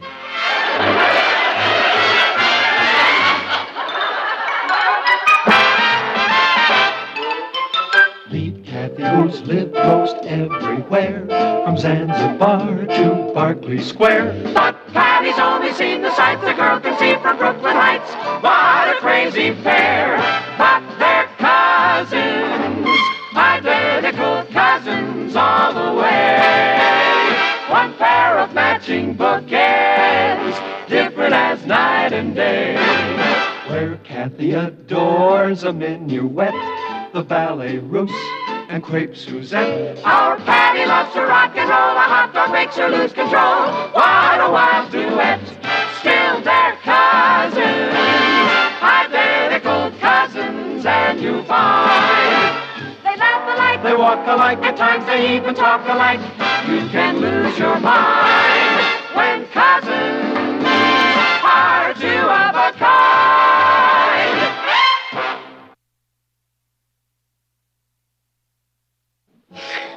But how could you do a thing like that, Kathy? You're always old, solid 4 feet on the ground. Patty, I had no idea your father wrote that editorial. It wasn't signed. I didn't agree with what it said, so I wrote to the letters to the editor column. And started a whole international incident. Oh, brother. Patty, what am I going to do? That's a switch. You in trouble and asking me for advice? Will you stop gloating? I can't help it, Kathy. It's very funny. Well, it's not funny to me. If your father finds out that I wrote that letter, he'll be furious. Okay. Okay, Kath, cool it. I'll put the little old gray cells to work. Now, let's analyze the facts. Fact 1. Papo's in hot water at the newspaper office. Fact 2. You put him there. Patty. Sorry about that. Look, Kathy, there's really no problem. If Papa finds out you wrote that letter, you're in trouble. But he's never going to find out. Yes, he is. How? I'm going to tell him. You flipped. No, I haven't, Patty. The only way to handle this is to be honest and direct. Do you want my advice? Be sneaky and keep it undercover. Kathy, you heard what Mamo said. By tomorrow, this whole thing will be yesterday's news. If I don't tell him, I'd be dishonest. Oh, if you do tell him, you're a nut. Will you listen to an expert? What makes you an expert? Well, do you know anyone who gets into trouble more often than I do? No. Mr. Editor is at war. If you go down there now, you'll be shot down in flames. I'm sorry, Patty. I have no choice.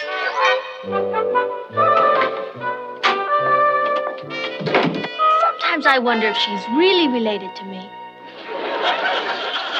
There. Here's tomorrow's editorial. There has been a great deal of mail in support of the letters signed Rebel. Now, most of the letters generate a lot of heat, but very little light.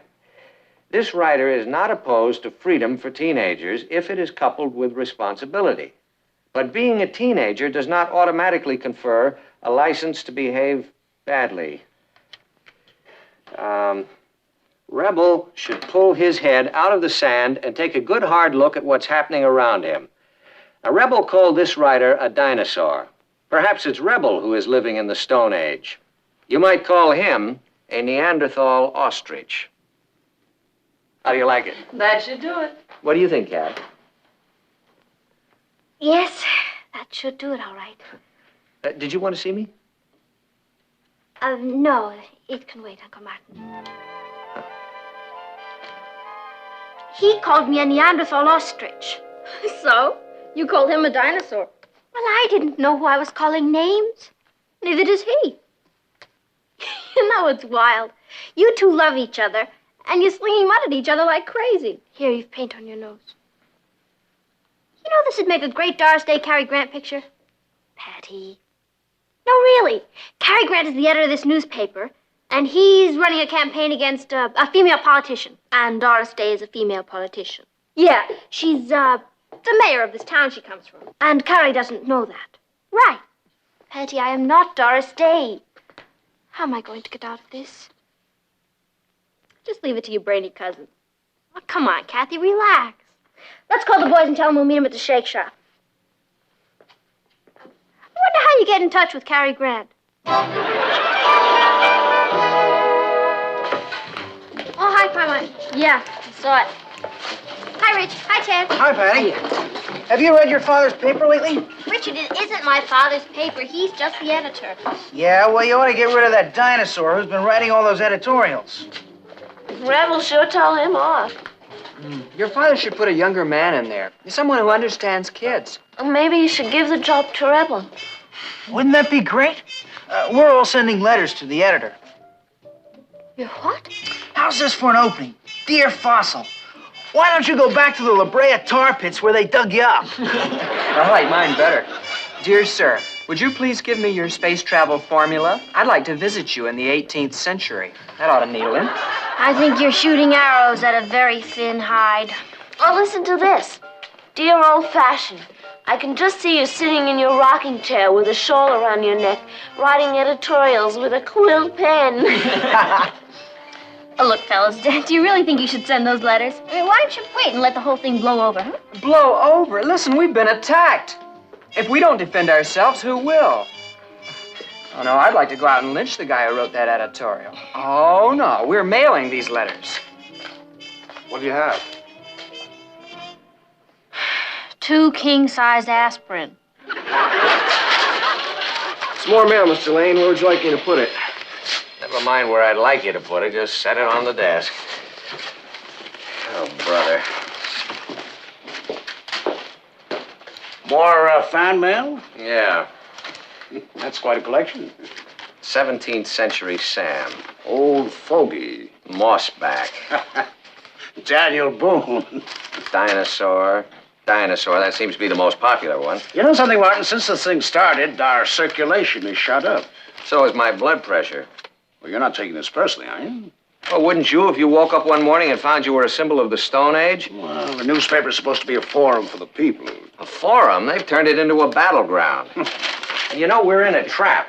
The more of these letters that we print, the more we receive. And if we don't print them, they accuse us of censorship. You know what I think you should do, Martin? Ask Rebel to step forward and identify himself. After all, he's the one who started this whole thing. The two of you should meet face to face, talk over your problems. That way you can reach some sort of an agreement and issue a mutual statement. You know, I think that's a pretty good idea. All right, go to it. Oh, I think you're getting a poison pen letter from my son. He's 16.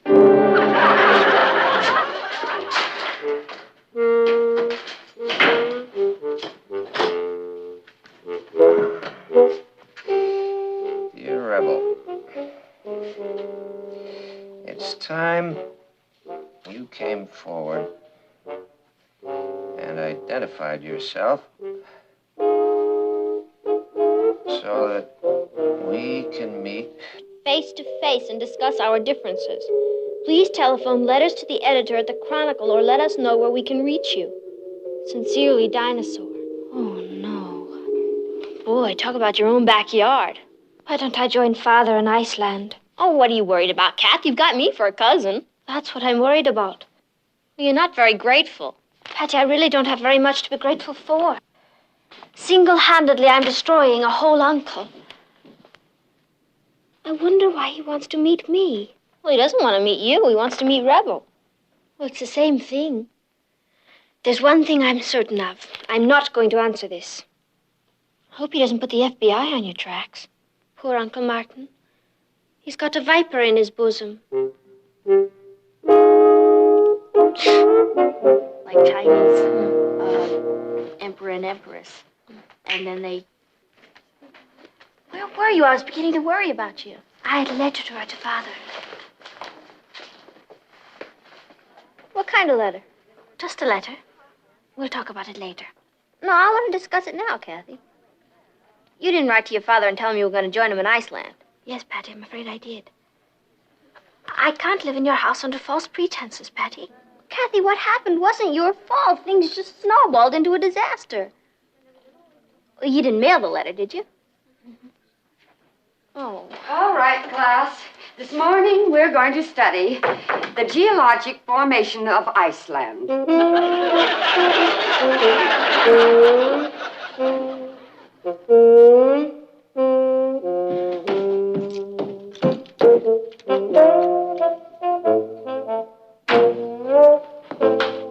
Oh, there you are. No wonder you wanted to run away from home. What are you talking about? Why didn't you discuss it with me before you did it? Before I did what? Kathy, you don't have to play innocent with me. Look, if you didn't want to tell Papa that you were a rebel, I can understand that. But why did you have to slap him in the face? What? Your letter is in this afternoon's edition. Congratulations. Dear Stone Ager, I would be glad to have a face-to-face meeting with you after you publicly apologize for criticizing us teenagers. We get enough of it at home without having old fogies like you on our backs. Signed, Rebel. That's really hitting below the belt. Hitting below the... Patty, you don't think I wrote that? Well, it's signed Rebel. Patty, I've created a Frankenstein. Then if you didn't write that letter, that's the greatest thing that could ever happen to us. What are you talking about? Your trouble's over, that's what I'm talking about. Kathy, all we have to do is track down Rebel and hand him or her over to Papa on a silver platter. There's no way you could find him. Nothing is impossible to a genius. All right, Patty, even if you did find him, I couldn't let you do that. Why not? Because it wouldn't be honest. I sent the first letter. Who'd know? I'd know. Thank you anyway, Patty.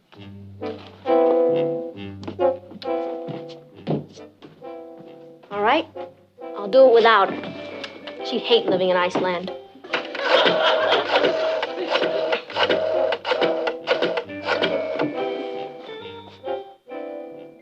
Hello, Bobby. Hi, this is Patty. Has the Bugle gone to press yet? Oh, good. I have an editorial I want you to run on the first page, and I want a copy of it delivered to every high school in the city. You ready? It reads, Dear Rebel, you're the greatest. We teenagers need a fearless leader. Aren't you going to play golf today, dear? No, I'm not in the mood. You know, I finally figured out who Rebel is. You did? You did?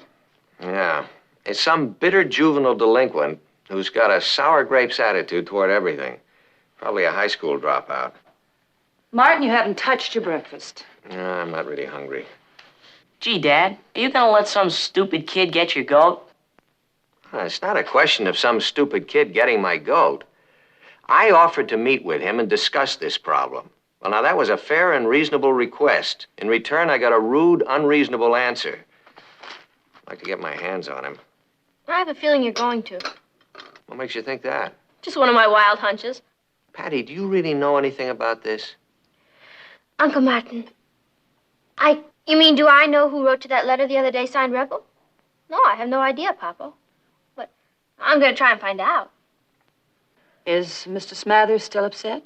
Oh, he's delighted. Circulation is zooming. But then he's not the target for tonight. Stone Ager. It has been difficult for you, hasn't it, Uncle Martin? It's not fair. I think, Uncle Martin, that you should know that the real rebel is an idiot who talks too much. I mean, that's why he keeps writing those letters all the time, isn't it? Why isn't he willing to meet Dad? Oh, I have a hunch he's going to. Uncle Martin, he's not the one who's responsible. You're absolutely right, Kathy. I think it's the parents who are to blame for that kind of thing. Well, we better go. Kathy's going to have her head examined. What? Kathy's going to have her hair done. Come on, Kathy. Patty, let's go. Excuse me. You first. Keep fighting, Papa. Everything will be all right. Bye, Mom. What would you like for dinner tonight, dear? Saber-toothed tiger? You better hurry up, Kat. It's almost 8, and the game starts at 8. You know how Ted hates to be kept waiting. I thought you and Richard were going with us. Oh, we'll meet you there. Rich called to say he'd be a little late. Oh, well, why don't we wait until he gets here and we'll all go together? No, that's okay. We'll see you there. Patty, you're awfully anxious to get rid of me. Who, me? I was only trying to see that you'd have a little time alone with Ted. Oh, all right. Have I forgotten anything? No. Good night. See you at the game. Yeah. Save some seats for us.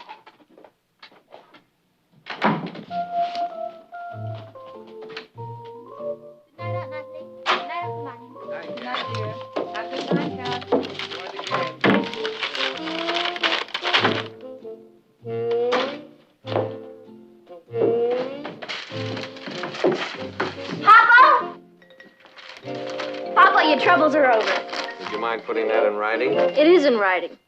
What's that? That's the trap that's going to catch Rebel. Why, that's your school paper. Uh-huh. Right there on the front page. Dear Rebel, you're the greatest. We teenagers need an intelligent, fearless leader like you. We're holding a mass meeting at number 8 Remsen Street. That's this address. That's right. Tonight at 8 o'clock. We're having a mass meeting here? Uh-huh. And you know who the mass is? We three. When he reads that, he's going to come flying over here, and we've got him cold. What makes you think he's going to read this? Oh, he'll read it. I had a copy sent to every high school in the city. Well, supposing he does read it, why should he come over here? Because, Papa, he's got an ego a mile high. I analyzed him from the letter he wrote. He's conceited, rude, and cocky. He's a tyrant who's used to walking all over everybody.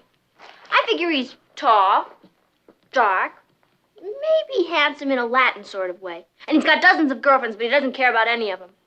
I don't know about the tall, dark boy with dozens of girlfriends, but you know, Martin, I really think this might work. You see, if he does read this, he just might come over here to take charge. He has no way of knowing it's your address. Oh, that's true. You might have something here, Patty. Of course I have. It's called genius. Who else could find one boy in 1,278,000? It's Richard. He's early. We're going to a basketball game, but not until we catch Rebel. What are you going to say to Rebel when he comes? Well, it depends on whether or not you're in the room. Hi, Rich. Hi, Patty. Sorry I'm late. You're not late. I told you to be here at 8:30. I know, but you called a meeting for 8 o'clock. Meeting? Yeah. Tell everybody that Rebel is here. You're Rebel? Yeah. I thought you knew that when you said, you're the greatest. I knew it was your editorial when I saw the address. Well, let's get the meeting started. I don't want to miss the game. Rich, don't go in there. I'm having a nightmare. Hi, Mrs. Lane. Evening, Mr. Lane. Hello, Richard. Hello, Richard. You come here to get in on the kill? The kill? I think we better be going, Rich. We can't leave now. Nobody's here yet. We're having a little meeting here tonight. Oh, that's a coincidence. So are we. Yeah? Well, I hope your meeting is as exciting as ours. I'm sure it will be. I'm looking forward to it very much. So am I. Rich, you know, if there's anything I hate, it's walking in on the middle of a basketball game. Please, let's go. I don't understand you, Patty. You write a whole editorial asking me to come here to this meeting. As soon as I get here, you try and rush me out. Patty wrote a whole editorial asking you to come to this meeting?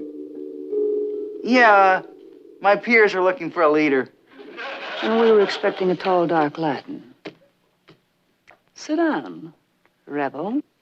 Patty told you about that, huh? Not exactly. We guessed. I felt funny about it at first. I mean, because it's your newspaper and everything. Oh, don't give it a thought.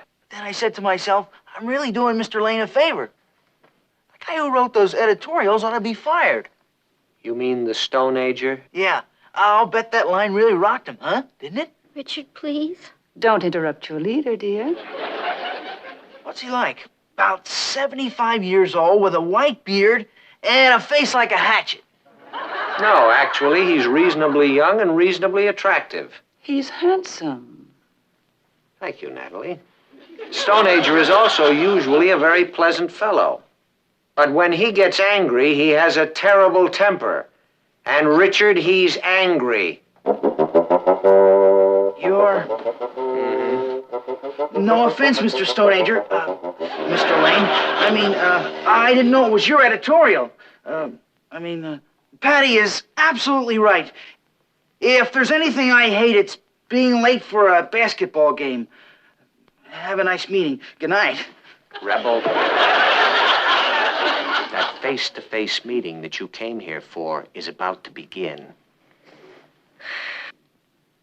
Patty, what have you done? How did I know you were going to use the name Rebel? This is going to hurt you a lot worse than it's going to hurt me, Richard. Yes, sir. Kathy, what are you doing here? You're supposed to be at the basketball game. Ted told me about the trap you set up to catch Rebel. Did you catch him? We caught him. You mean Richard is... I wish I were in bed with a broken back. Don't rush things. Uncle Martin, Kathy, I'm Rebel. Good grief. I'm the original Rebel. Uncle Martin, I had no idea you wrote that editorial about juvenile delinquents. I thought what the college kids did with that statue was rather funny. I didn't really see anything malicious in it. I thought they were just letting off a little steam. So I wrote the letter to the editor. Kathy, why didn't you tell me about this before? I wouldn't let her. I'm a coward. Uncle Martin, I'm very sorry about this. I had no idea it would cause so much trouble. Yeah, well, it wouldn't have, except all the kids agreed with Kathy. Richard. Well, he's right, Patty. I am? Almost every letter we got was on Kathy's side. What does that mean? It means it's time that the Stone Agers and the teenagers sat down and talked things over. That's a good idea, Mr. Stone Ager. Mr. Lane. Oh, just sit down, Richard. Hi, Kat. Well, everything worked out fine, didn't it? I told you it would have. What's the matter? Papa forgave you, Kathy.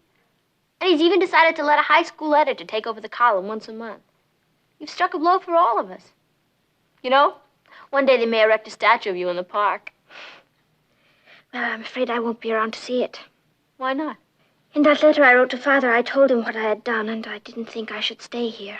Oh, yeah, but that's all changed now. I know, but when he gets the letter, I'm sure he'll want me to leave. And I asked him for a plane ticket. Oh, Kathy, you can't leave. We're the greatest team since Barnum and Bailey. Right, together we can solve the problems of the world. We'll phone them. Do they have phones in Iceland? I don't know.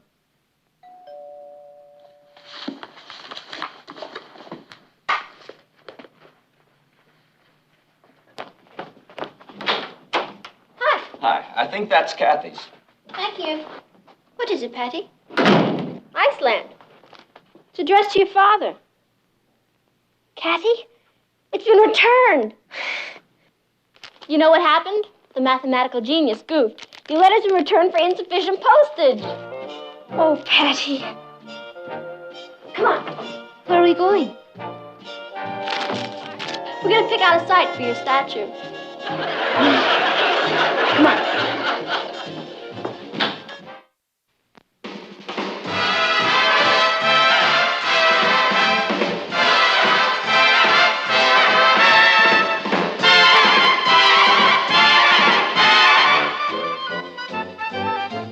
Here's Kathy, who's lived most everywhere, from Zanzibar to Berkeley Square. But Patty's only seen the sights a girl can see from Brooklyn Heights. What a crazy pair. But they're cousins, identical cousins, and you'll find they laugh alike, they walk alike, at times they even talk alike. You can lose your mind when cousins are two of a kind. Get married till you're full 21. And don't you get married. Patty, how long are we gonna stay here? Shh, you're interrupting Memphis Mulligan. Then marry some good girl your love won't forget. Come all you young gentlemen who want to be smart. Mulligan. Don't play. He's really quite good. Good. He's the heartbeat of America. Sounds more like the pulse beat of Peoria. Dancing around you, some favors to gain, then turns her back on you in scorn and disdain.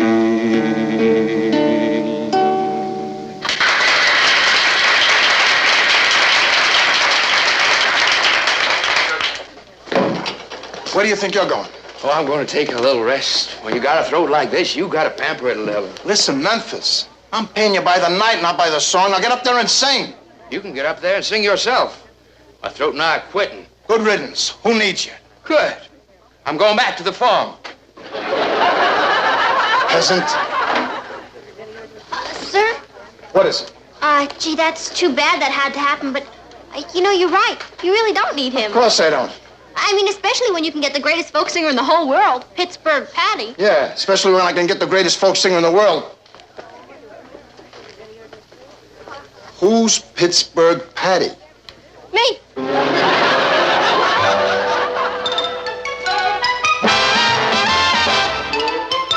Meet Kathy, who's lived most everywhere, from Zanzibar to Berkeley Square. But Patty's only seen the sights a girl can see from Brooklyn Heights. What a crazy pair, but they're cousins, identical cousins all the way. One pair of matching bookends, different as night and day. Where Kathy adores a minuet, the ballet russe, and crepe Suzette. Our Patty loves to rock and roll, a hot dog makes her lose control. What a wild duet, still they're cousins, identical cousins, and you find they laugh alike, They walk alike, at times they even talk alike. You can lose your mind when cousins are two of a kind.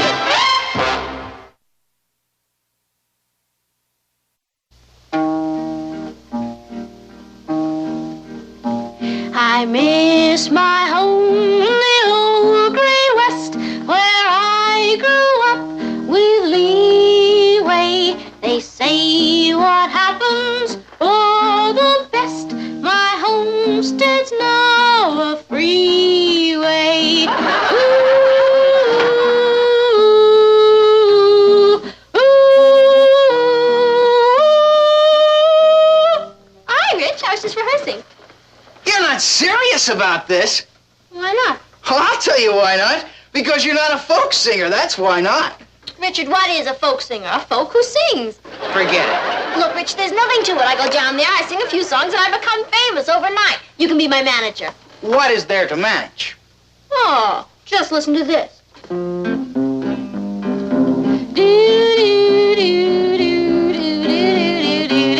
And knew me a man with a red-headed gal, wore a yellow scarf when he called.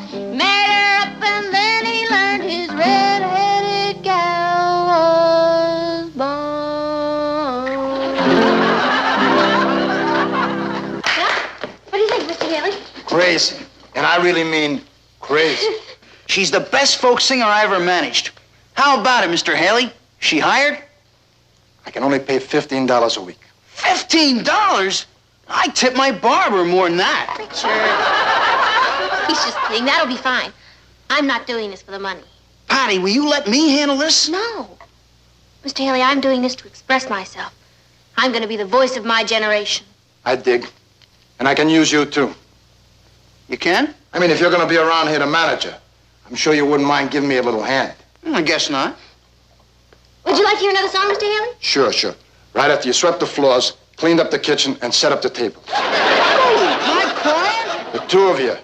And snap it up. We open in a few minutes.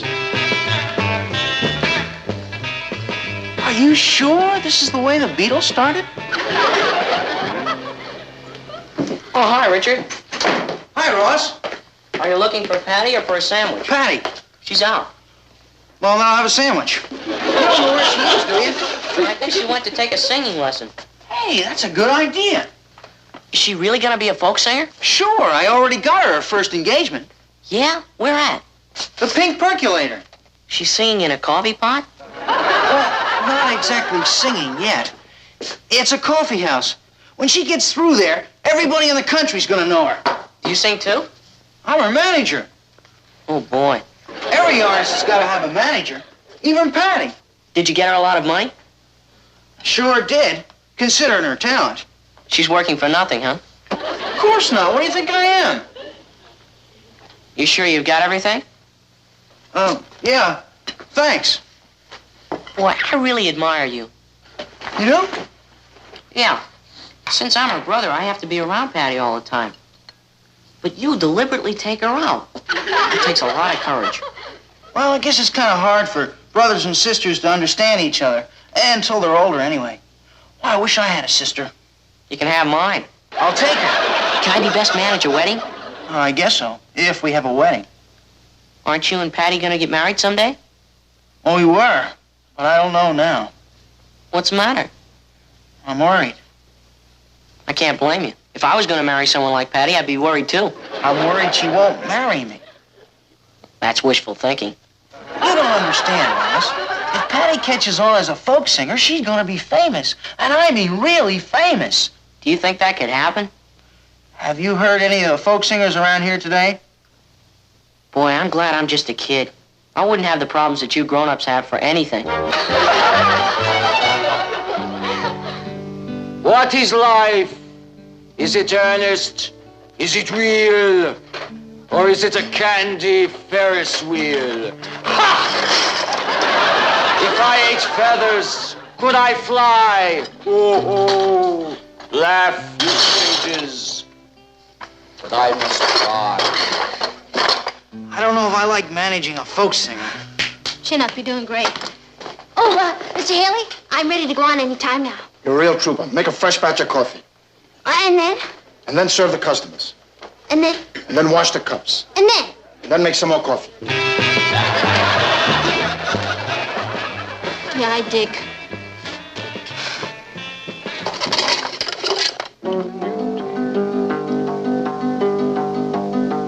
Oh, the life of a farmer is the life for me. Push-button cows and a new TV.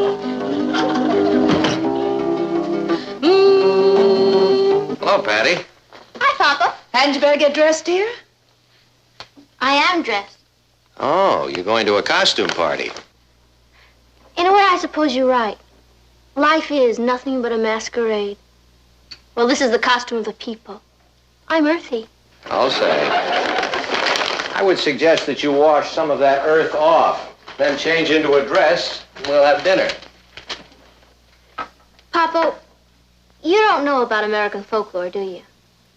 Do you know Carl Sandburg's The People, Yes? Mm-hmm.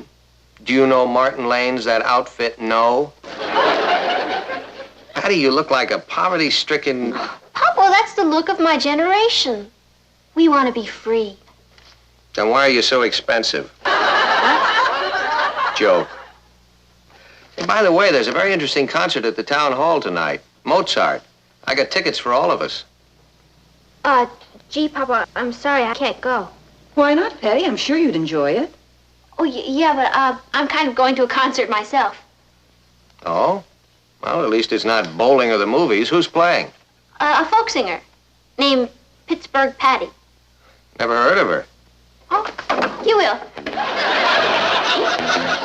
Pittsburgh Patty. No, couldn't.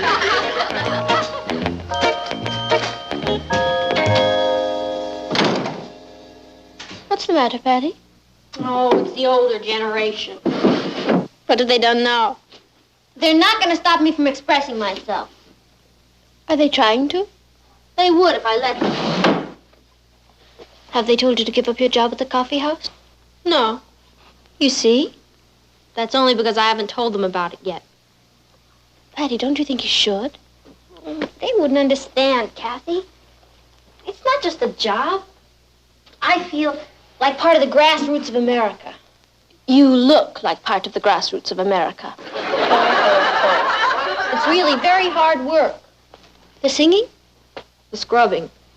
Hey, you wouldn't like to join my act, would you? We could make it a duet. I'll scrub, you mop. No, thank you. I'm afraid not.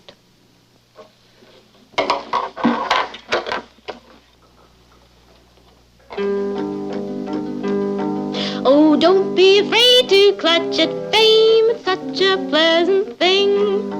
People come from the ends of the earth just to hear me sing.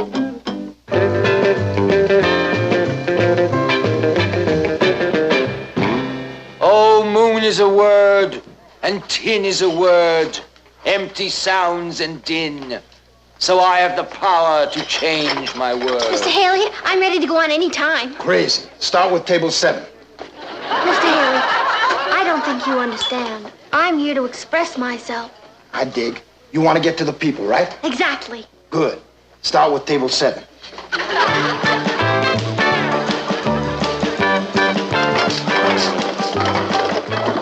What'd he say? When did he go on? Don't look now, Richard, but I think I am on. Where's our little beatnik this morning?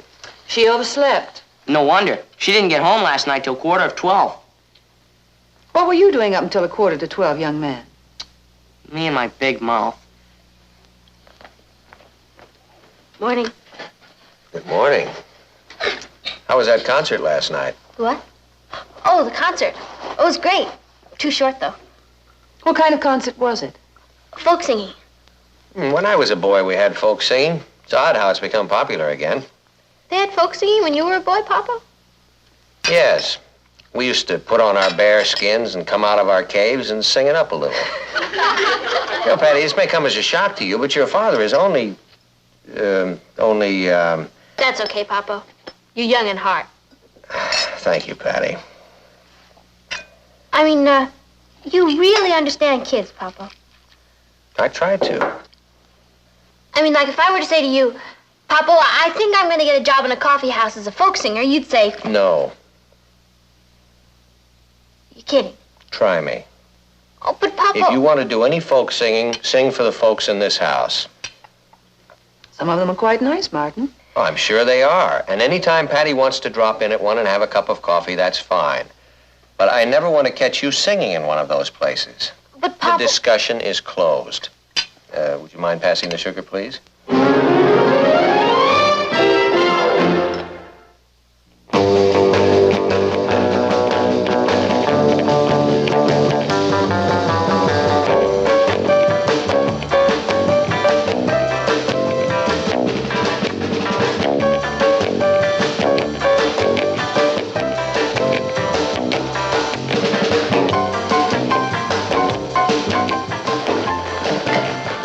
Kathy said you wanted to see me about some kind of an emergency. Brace yourself. Disaster has struck. Well, what happened? The roof just fell in on us. This morning at breakfast, the father figure conned me into thinking that he was young at heart. So I figured that was the perfect time to tell him about us working at the Pink Percolator. How'd he take it? He didn't. You mean he doesn't want you to work there? How do you spell ultimatum? Oh, boy. Well, maybe he'll change his mind. Never in a million years. I guess that's that. We're out of the folk song business. Oh, why don't we go see a movie tonight? I can't. Well, why not? Because I'm singing at the Pink Percolator tonight. You should leave your brain to Harvard. That would teach him. Okay, Rich, what don't you understand? You just said you can't possibly... Rich, I told you I'm gonna quit. But I can't just walk out. That wouldn't be fair. Yeah, somebody's got to scrub the kitchen. Look, I told you. Tonight is my last night. I just have to give him at least one night's notice. That should pack him in. What time shall I pick you up? I'll meet you there. Hey, you wouldn't know anybody who'd like to buy a second-hand guitar, would you? Patty, what if your mother and father find out what you're doing? Well, the worst that can happen is they'll put me up for adoption. Why don't you just tell Mr. Haley the truth? You mean tell him that my father thinks I'm too young to sing in a coffee house? I can't do that.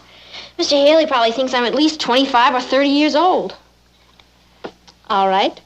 Then tell him your father thinks you're too old to sing in a coffee house. Will you stop worrying? I told you I'm quitting. This is my last night. Don't you want to come and hear me sing?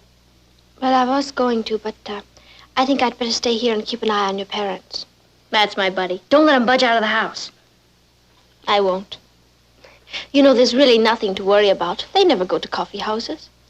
Yeah. Well, can't keep my public waiting. Bye. Hey, Natalie, how about this? There's a new coffee house opened in the neighborhood. Listen to the ad. The Pink Percolator. Folk singing and 75 different kinds of coffee. It's enough to keep you awake for 2.5 months. Can I watch television? Did you finish your homework? No, but it's easy. Then do it. But then I'll miss this educational program. What educational program is that? It's called The Attack of the Hairy Martians. Oh, you mean it's a kind of astronomy lesson? Yeah. Do your homework. Boy, when I'm old, I hope I remember what it was like to be young. I've been thinking that about my conversation with Patty this morning. Maybe I was a little too rough on her. I suppose there's nothing wrong with her being a folk singer. I don't know why, Martin, but I do not want my daughter working in a coffee house. She's barely old enough to drink it. I'll get it. Hello? Oh, hello, Jonathan. It's Richard's father. No, Richard's not here. Patty? Just a minute. Is Patty here? I think she went out. Oh, Kathy, where'd Patty go? I believe she went to a concert. Oh, Patty went to a concert. To a concert? Well, that's the third time in a row. No, I was talking to Kathy. Yes, we're going to be home for a little while. All right, fine. Now, I'll see you then. Jonathan says he wants to come over and talk to us. What about? He didn't say, but he sounded pretty upset. I think I'll go finish a letter to Father. Kathy, is Patty in any kind of trouble? I hope not. Is there anything you'd like to tell me? I don't think so, Uncle Martin. If Patty were up to anything, you'd tell us, wouldn't you? I'm afraid I couldn't, Aunt Natalie. You couldn't? No. You see, it's sort of our generation against yours. Excuse me.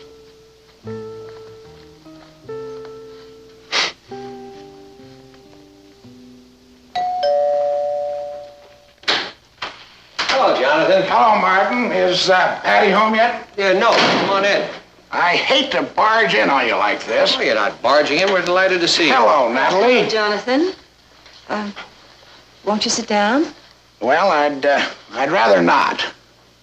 Something wrong? Well, I'm not sure.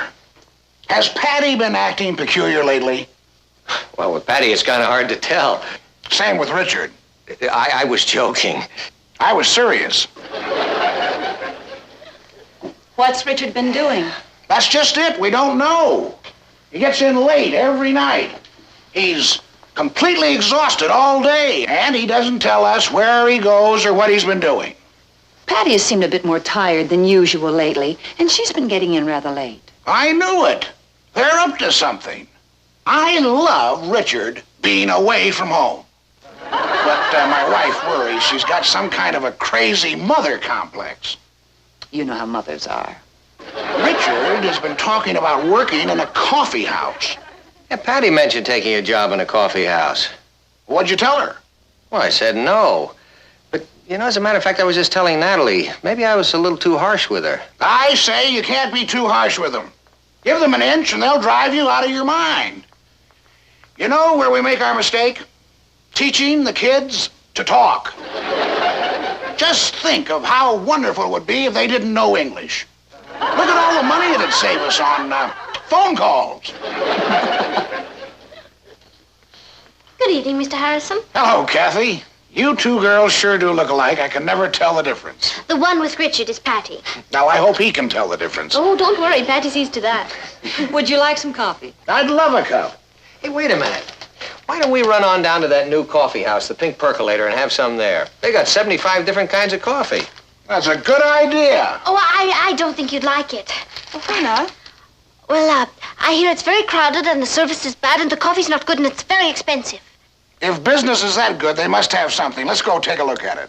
It's really very noisy. Why don't I make you some coffee here? Don't trouble, Kath. Oh, it's no trouble at all, Aunt Natalie. I could have it ready in a minute. You know, I'd like to see that new coffee house. I make the best coffee in Brooklyn Heights. Would you like to come with us, dear? No, thank you, Aunt Natalie. Well, don't worry. We'll be Get on back our way. before very long. 75 different kinds of coffee. Isn't that hard to believe? 75.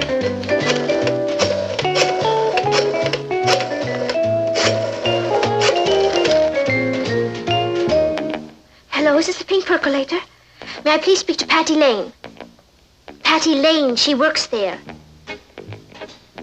I'm sure she does. Oh, Pittsburgh Patty, I believe she's called. What? Oh, she can't go on. Would you give her a message for me, please? Some nut. You're on, kid. I'm sorry, Mr. Haley. I can't go on now. I have to serve table 16 and clean up the kitchen, and then I... Thank you, Mr. Haley. Excuse me. Rich, I'm on! Oh, great! Good luck. Now, this is your last chance to express yourself, so pour it on. Don't worry, I'll be great.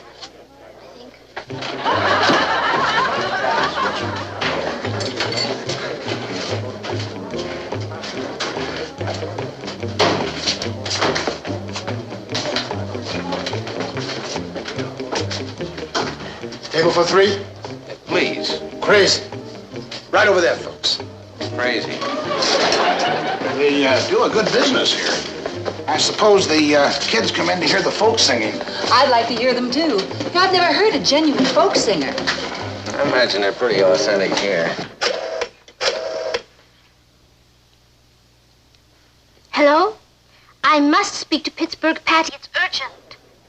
She's just about to do her number. Call back later. Good luck, Pittsburgh.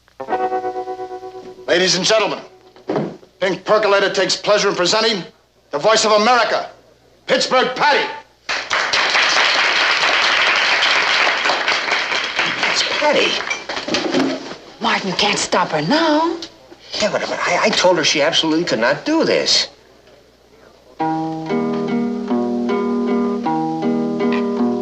I miss my home in the old gray west, where I grew up with leeway. They say what happens for the best.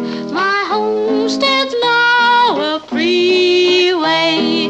Oop diddle diddle oop diddle diddle oop diddle.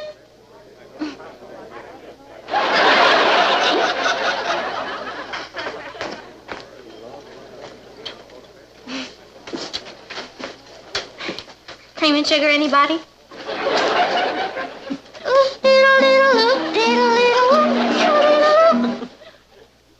Rich and I gave our notice as soon as we got here. I mean, we didn't want to just walk out on Mr. Haley. Yeah, tonight is going to be Patty's last night. Papa, I'm sorry. I really didn't mean to disobey you. But I already had the job when you said I couldn't have it. Patty, Martin. I was only going to say, Patty, I liked what you did here. You mean it? I certainly do. You wouldn't want to write a review about her, would you, Mr. Lane? Richard. Please don't press your luck. I thought you were great. You gonna do any more? Yeah. Let's go, Rich. What do you have, folks? We have 75 different kinds of coffee. Oh, you'd like a menu? Coming right up. Why don't you stick around for the second floor show? Start soon. Featuring Pittsburgh Patty for the last time. I'll get you a menu. Take care of table 14, kid. Crazy. Yes, sir. Excuse me. That boy has finally found his career. As an agent? As a waiter.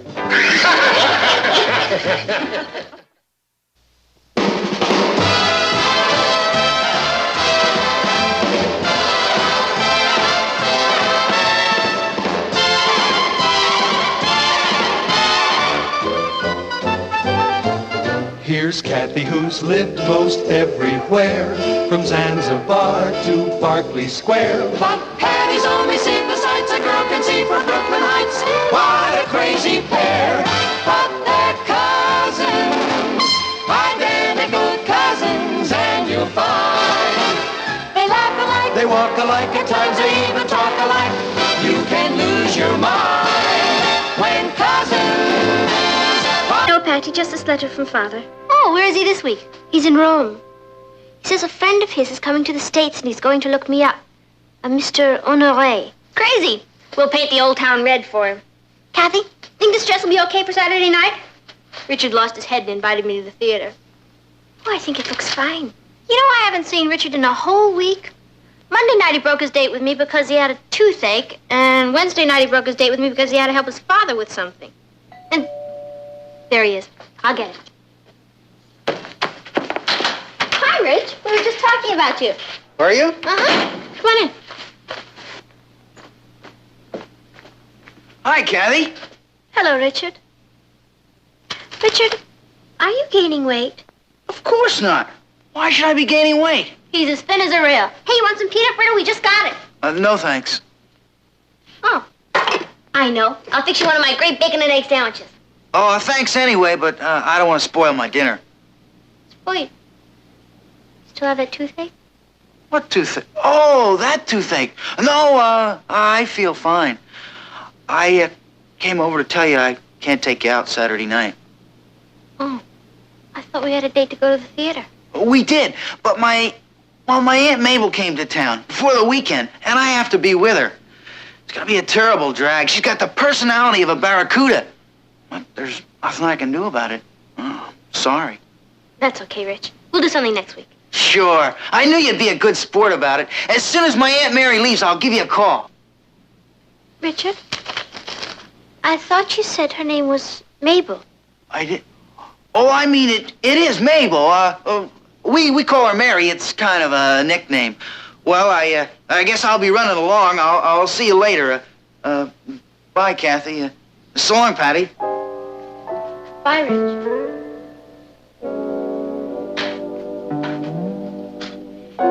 If I didn't know I was irresistible, I'd swear there's another woman. I'm sure there isn't, Patty. Richard adores you.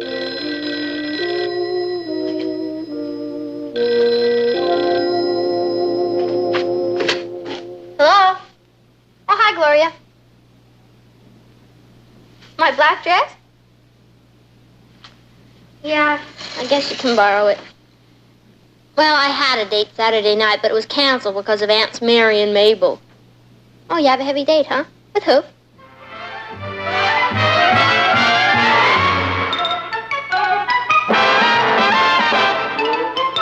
Meet Kathy, who's lived most everywhere, from Zanzibar to Berkeley Square. But Patty's only seen the sights a girl can see from Brooklyn Heights. What a crazy pair, but they're cousins, identical cousins all the way.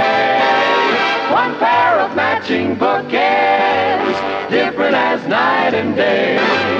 Where Kathy adores a minuet, the ballet russe, and crepe Suzette. Our Patty loves to rock and roll, a hot dog makes her lose control. What a wild duet, still they're cousins, identical cousins, and you find they laugh alike, They walk alike, at times they even talk alike. You can lose your mind when cousins are two of a kind.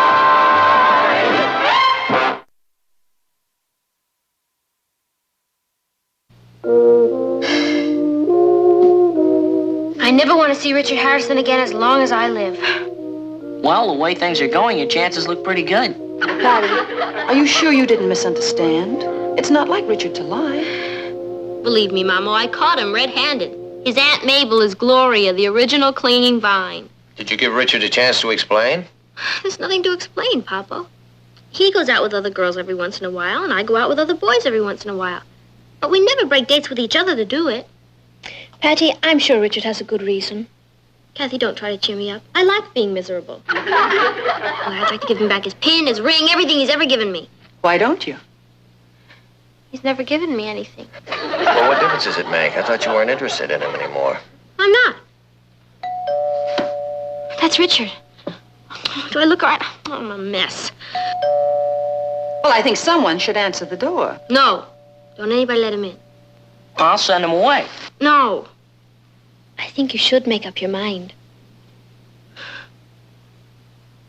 I'll go send him away. Can I watch? No. You can all come into the kitchen and help me do the dishes. Now, how do you ever expect me to learn about life if I can't watch the interesting parts?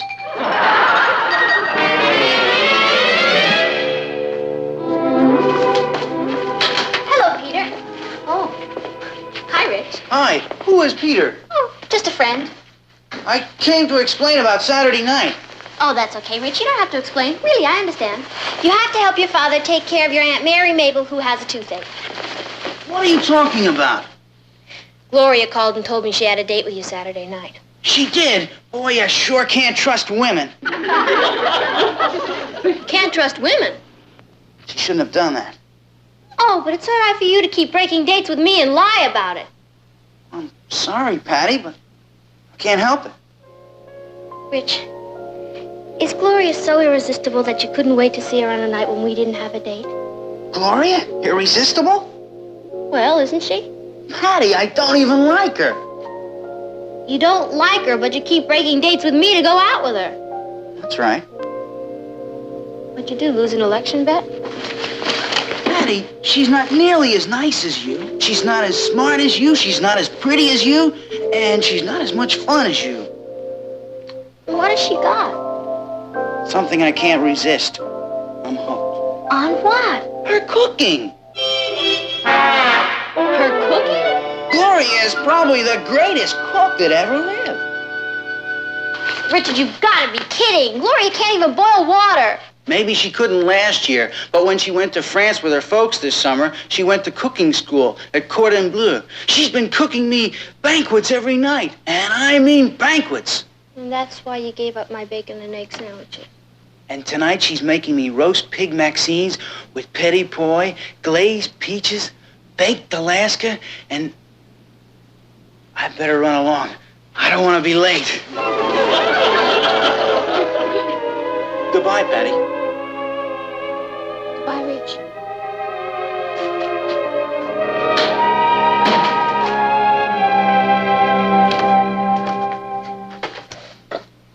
Did you throw him out? Is everything all right? Did you give him a chance to explain? Oh, he explained all right. I have got a rival. His stomach. His stomach? Mama, when did you first learn to cook? Not until I married your father. She could prepare any dish 7 different ways. Badly burnt, medium burnt, scorched. You never complained.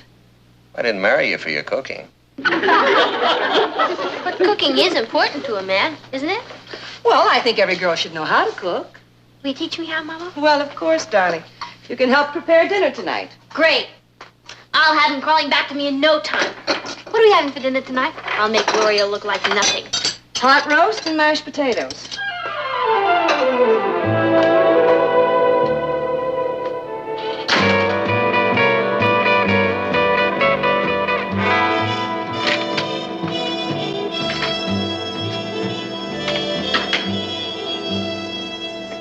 Patty, are you all right? Oh, sure, I'm fine. It's just that a woman feels like such a fool wasting the best years of her life on a man who doesn't even appreciate her. I'm sure it'll all work out fine. No, it won't. I lost old Glutton Head to the Cordon Bleu. What is the Cordon Bleu, anyway? It's a famous cooking school in Paris. I took a course there once when Father and I lived there. Kathy? Did you say you took a course there? Yes, it's really an excellent school. Did they teach you how to make lobster bisque? And baby veal cutlets with a cream sauce? And a pomme souffle? Mm-hmm. That was our first course. What about baked Alaska? We had that for part of our graduation examination. Kathy, you've just saved my whole romantic life. Because I went to the Cordon Bleu? That's right. You see, the reason Richard is after Gloria is that he's hooked on her cooking. And now I can beat her in her own game. Will you help me? Of course, Patty. I'd love to teach you how to cook. Who said anything about teaching me to cook? Kathy, it took you a year to learn. I've got to have Richard back in the fold by tomorrow night. Tomorrow night? Yeah. Look, I'll invite him over here tomorrow, and I'm going to prepare the greatest dinner this side of Maxime's. Patty, if you're thinking what I think you're thinking... Oh, please, Kathy, I'll never ask you for another favor as long as I live. All you have to do is prepare one of your fabulous dinners. And let you tell Richard that you cooked it. That's right. He'll never look at Gloria again. Patty, I'd like to help you out, really. But, Kathy, if you don't do it, I'll lose him. Believe me, the only way to Richard's heart is through the hole in his head. You do? Well, the kind of dinner I have in mind would be very expensive. I don't care about the expense. This is all-out war. Hi, Patty. Hi, Kathy. Gentlemen. Hi, Rich. Hello, Richard. I'll pull up a chair and have a soda. Well, I'll pull up a chair, but I won't have anything. I never eat in the afternoons anymore. Oh. Rich, I thought maybe if you were free tomorrow night, you'd like to come over to my house for dinner. Well, thanks, Patty, but I have promised Gloria... My mother and father are going out, and I thought maybe I'd cook myself. I definitely promised Gloria I'd... Oh, well, it's not going to be anything special. I just thought maybe for an appetizer we'd have fantasy de fruits de mer, and then Canneton bigarade. Yeah, bigarade. What's that? It's tender young duckling with riz sauvage ménagère. Riz sauvage... Wild rice. And then I thought we'd have endive braisée flamande, and then maybe for dessert some crepe Suzettes. You can make crepe Suzette? Gloria can't even do that. Well, I guess it does take a certain knack. I know that Kathy is supposed to be a great French cook, but Well, Patty's cooking tastes a lot like mine. Yeah. Gee, it's too bad about your date with Gloria tomorrow night. Well, I could tell her that my Uncle Henry came into town. Why don't you do that? Crepe Suzette.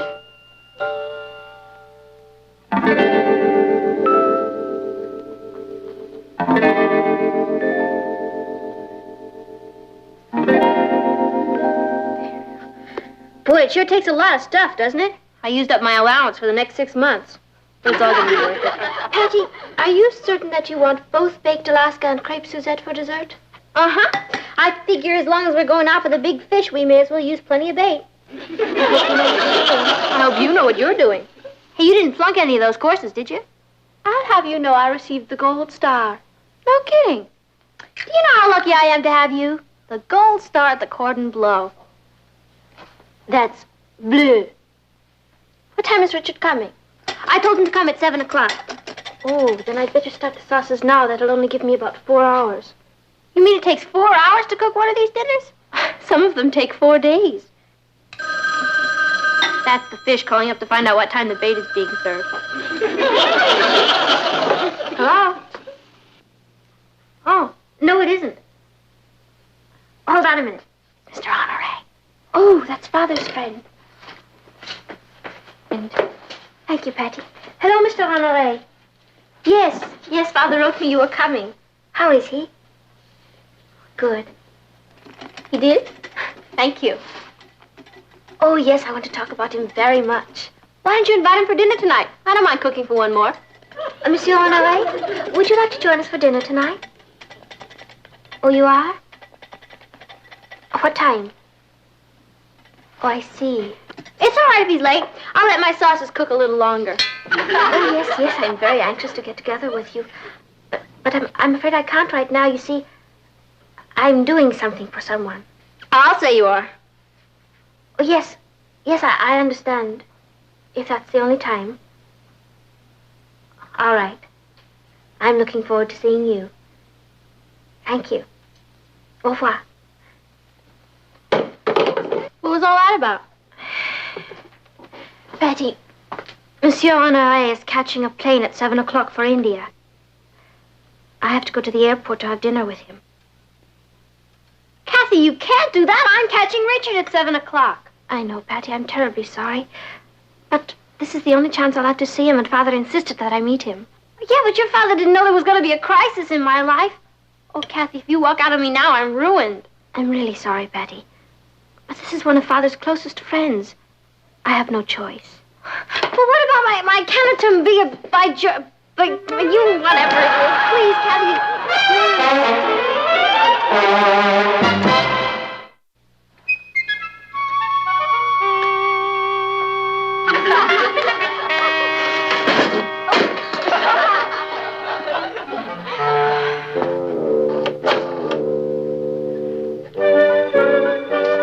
Hello, is this Ready Frozen Food Delivery? How long would it take you to deliver a dinner? Oh, that's great. Okay, would you deliver me 2 orders of Fantasy de Fruits de Mer and 2 orders of Canton Bigarade and a large baked Alaska? Hello? Hello? Peasant. Hello? Is this the French omelette? This is the French Gourmet Society. We have chosen your restaurant to prepare us a dinner. We would like a fantastic French dinner. Something that will knock someone's eyes out. What would you suggest? Oui? Oui. Oh, that sounds marvelous. I will send my secretary to pick it up. At what time can it be ready? Thursday? Thanks anyway.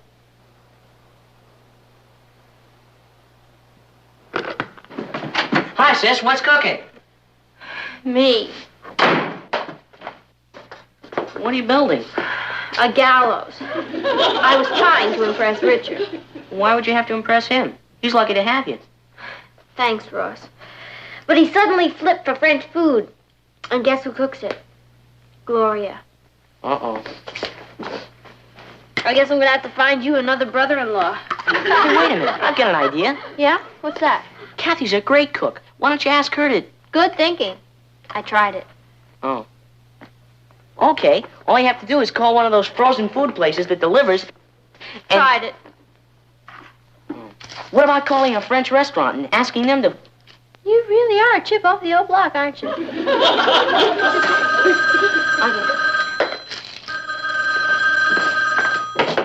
Hello? Oh, hi, Rich. I was just talking about you. Rich, about dinner tonight. You haven't eaten anything all day because you're looking forward to my fantasy de fruit de mer, and my Canton Bigarade, and my frites. Boy, I really underestimated you, Patty. You're full of surprises. Rich, has it ever occurred to you that there are more important things in life than eating? Yeah? Name one. Gloria tried to get me to break my date with you tonight. She tried to tempt me with profiteroles. But I told her I was holding out for your crepe Suzettes. Oh, bully for you. She claims you can't cook. Oh, she does she? Oh, what does she know? Nothing. That's why I'm going to see you at 7 o'clock. And have plenty to eat. I'm bringing my appetite.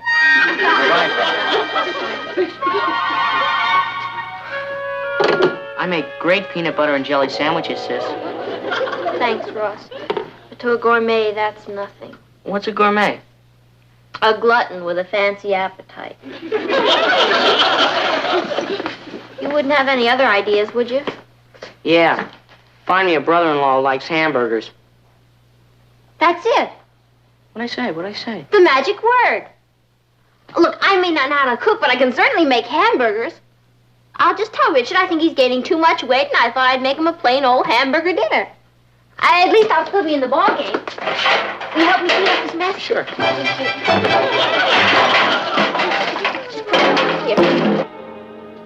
Oh, I'm so happy I was able to see you, Kathy.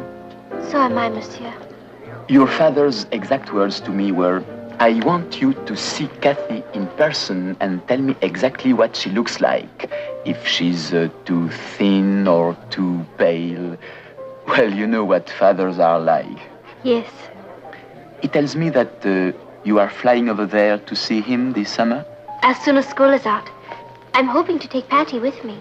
Oh, your father speaks of Patty a great deal. Apparently, she's what you call a character. Happy and carefree? Well, she used to be. I don't understand. Oh, I've gotten Patty into terrible trouble. What? She's home now cooking a gourmet dinner for her boyfriend, Richard. Patty is a gourmet cook? No, Patty isn't any kind of a cook. And yet she's cooking a gourmet dinner for this Richard? Not exactly. You see, I was supposed to cook it. Oh, and she was going to impress him by saying she cooked it.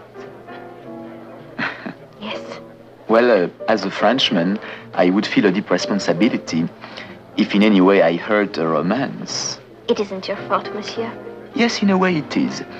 I think I owe Patty and her friend a dinner, but we must be very resourceful. What was she going to serve? Oh, there it is. Ross, will you keep an eye on the hamburgers for me? Sure. Thank you.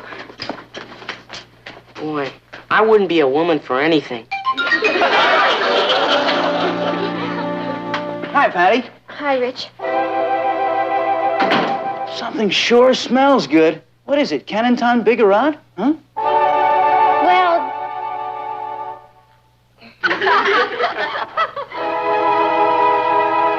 It even smells better from here. I'm glad you feel that way about it, Rich, because the truth of the matter is... Sure had me fooled. I did? Yeah. I thought the only thing you could cook was those crummy hamburgers of yours. Those crummy hamburgers of mine? Yeah, Gloria tried to tell me that's what you're going to feed me tonight. You sure got a laugh on her. Yeah. What time are we going to eat? Would 12 o'clock be too late?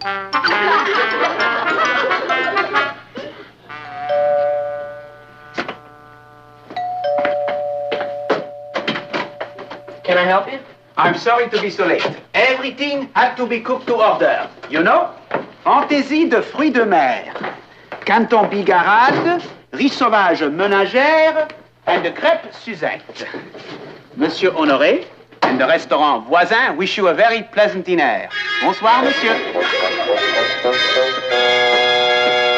Richard, I have a confession to make. Couldn't you make it after dinner? I'm getting kind of hungry. I didn't even eat breakfast.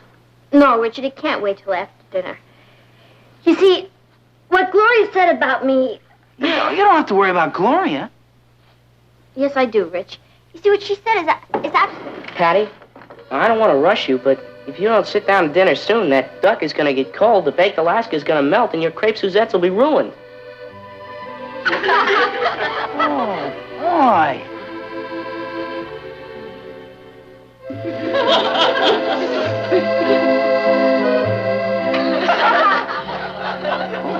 What are we waiting for? Oh, let's eat.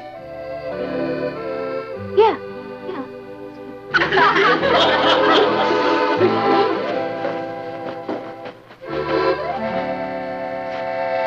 You know something, Rich? What? Somebody up there likes me.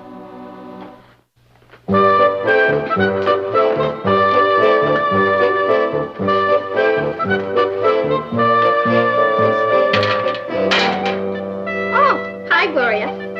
Hi, Patty. Gee, it's too bad you couldn't join Rich and me for dinner last night.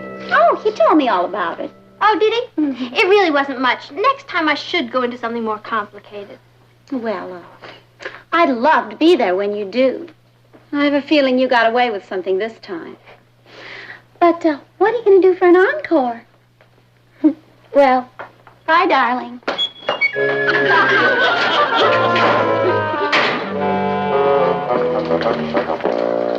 Hi, Rich. Hi, Patty. Something wrong? I've got kind of a confession to make. You have a confession to make? Yeah, it's about that dinner we had last night. You mean you didn't like it? Oh, I loved it. But to tell the truth, I've been eating too much rich food lately. And the whole thing's making me kind of sick. You mean you don't like rich food anymore? Oh, don't even mention it. Well, Rich, I guess I'll just have to find somebody else to cook for. What do you mean? Well, a great talent like mine can't just go to waste. I'll have to find somebody who appreciates me. Well, gee, Patty, I appreciate you. All right, Rich. I'm going to give you a chance to prove it. Oh, thanks, Patty. Oh, what do you want me to do? I want you to come to my house tonight at 7 o'clock. Yeah? And I'm going to make you some of my crummy hamburgers. It's a deal.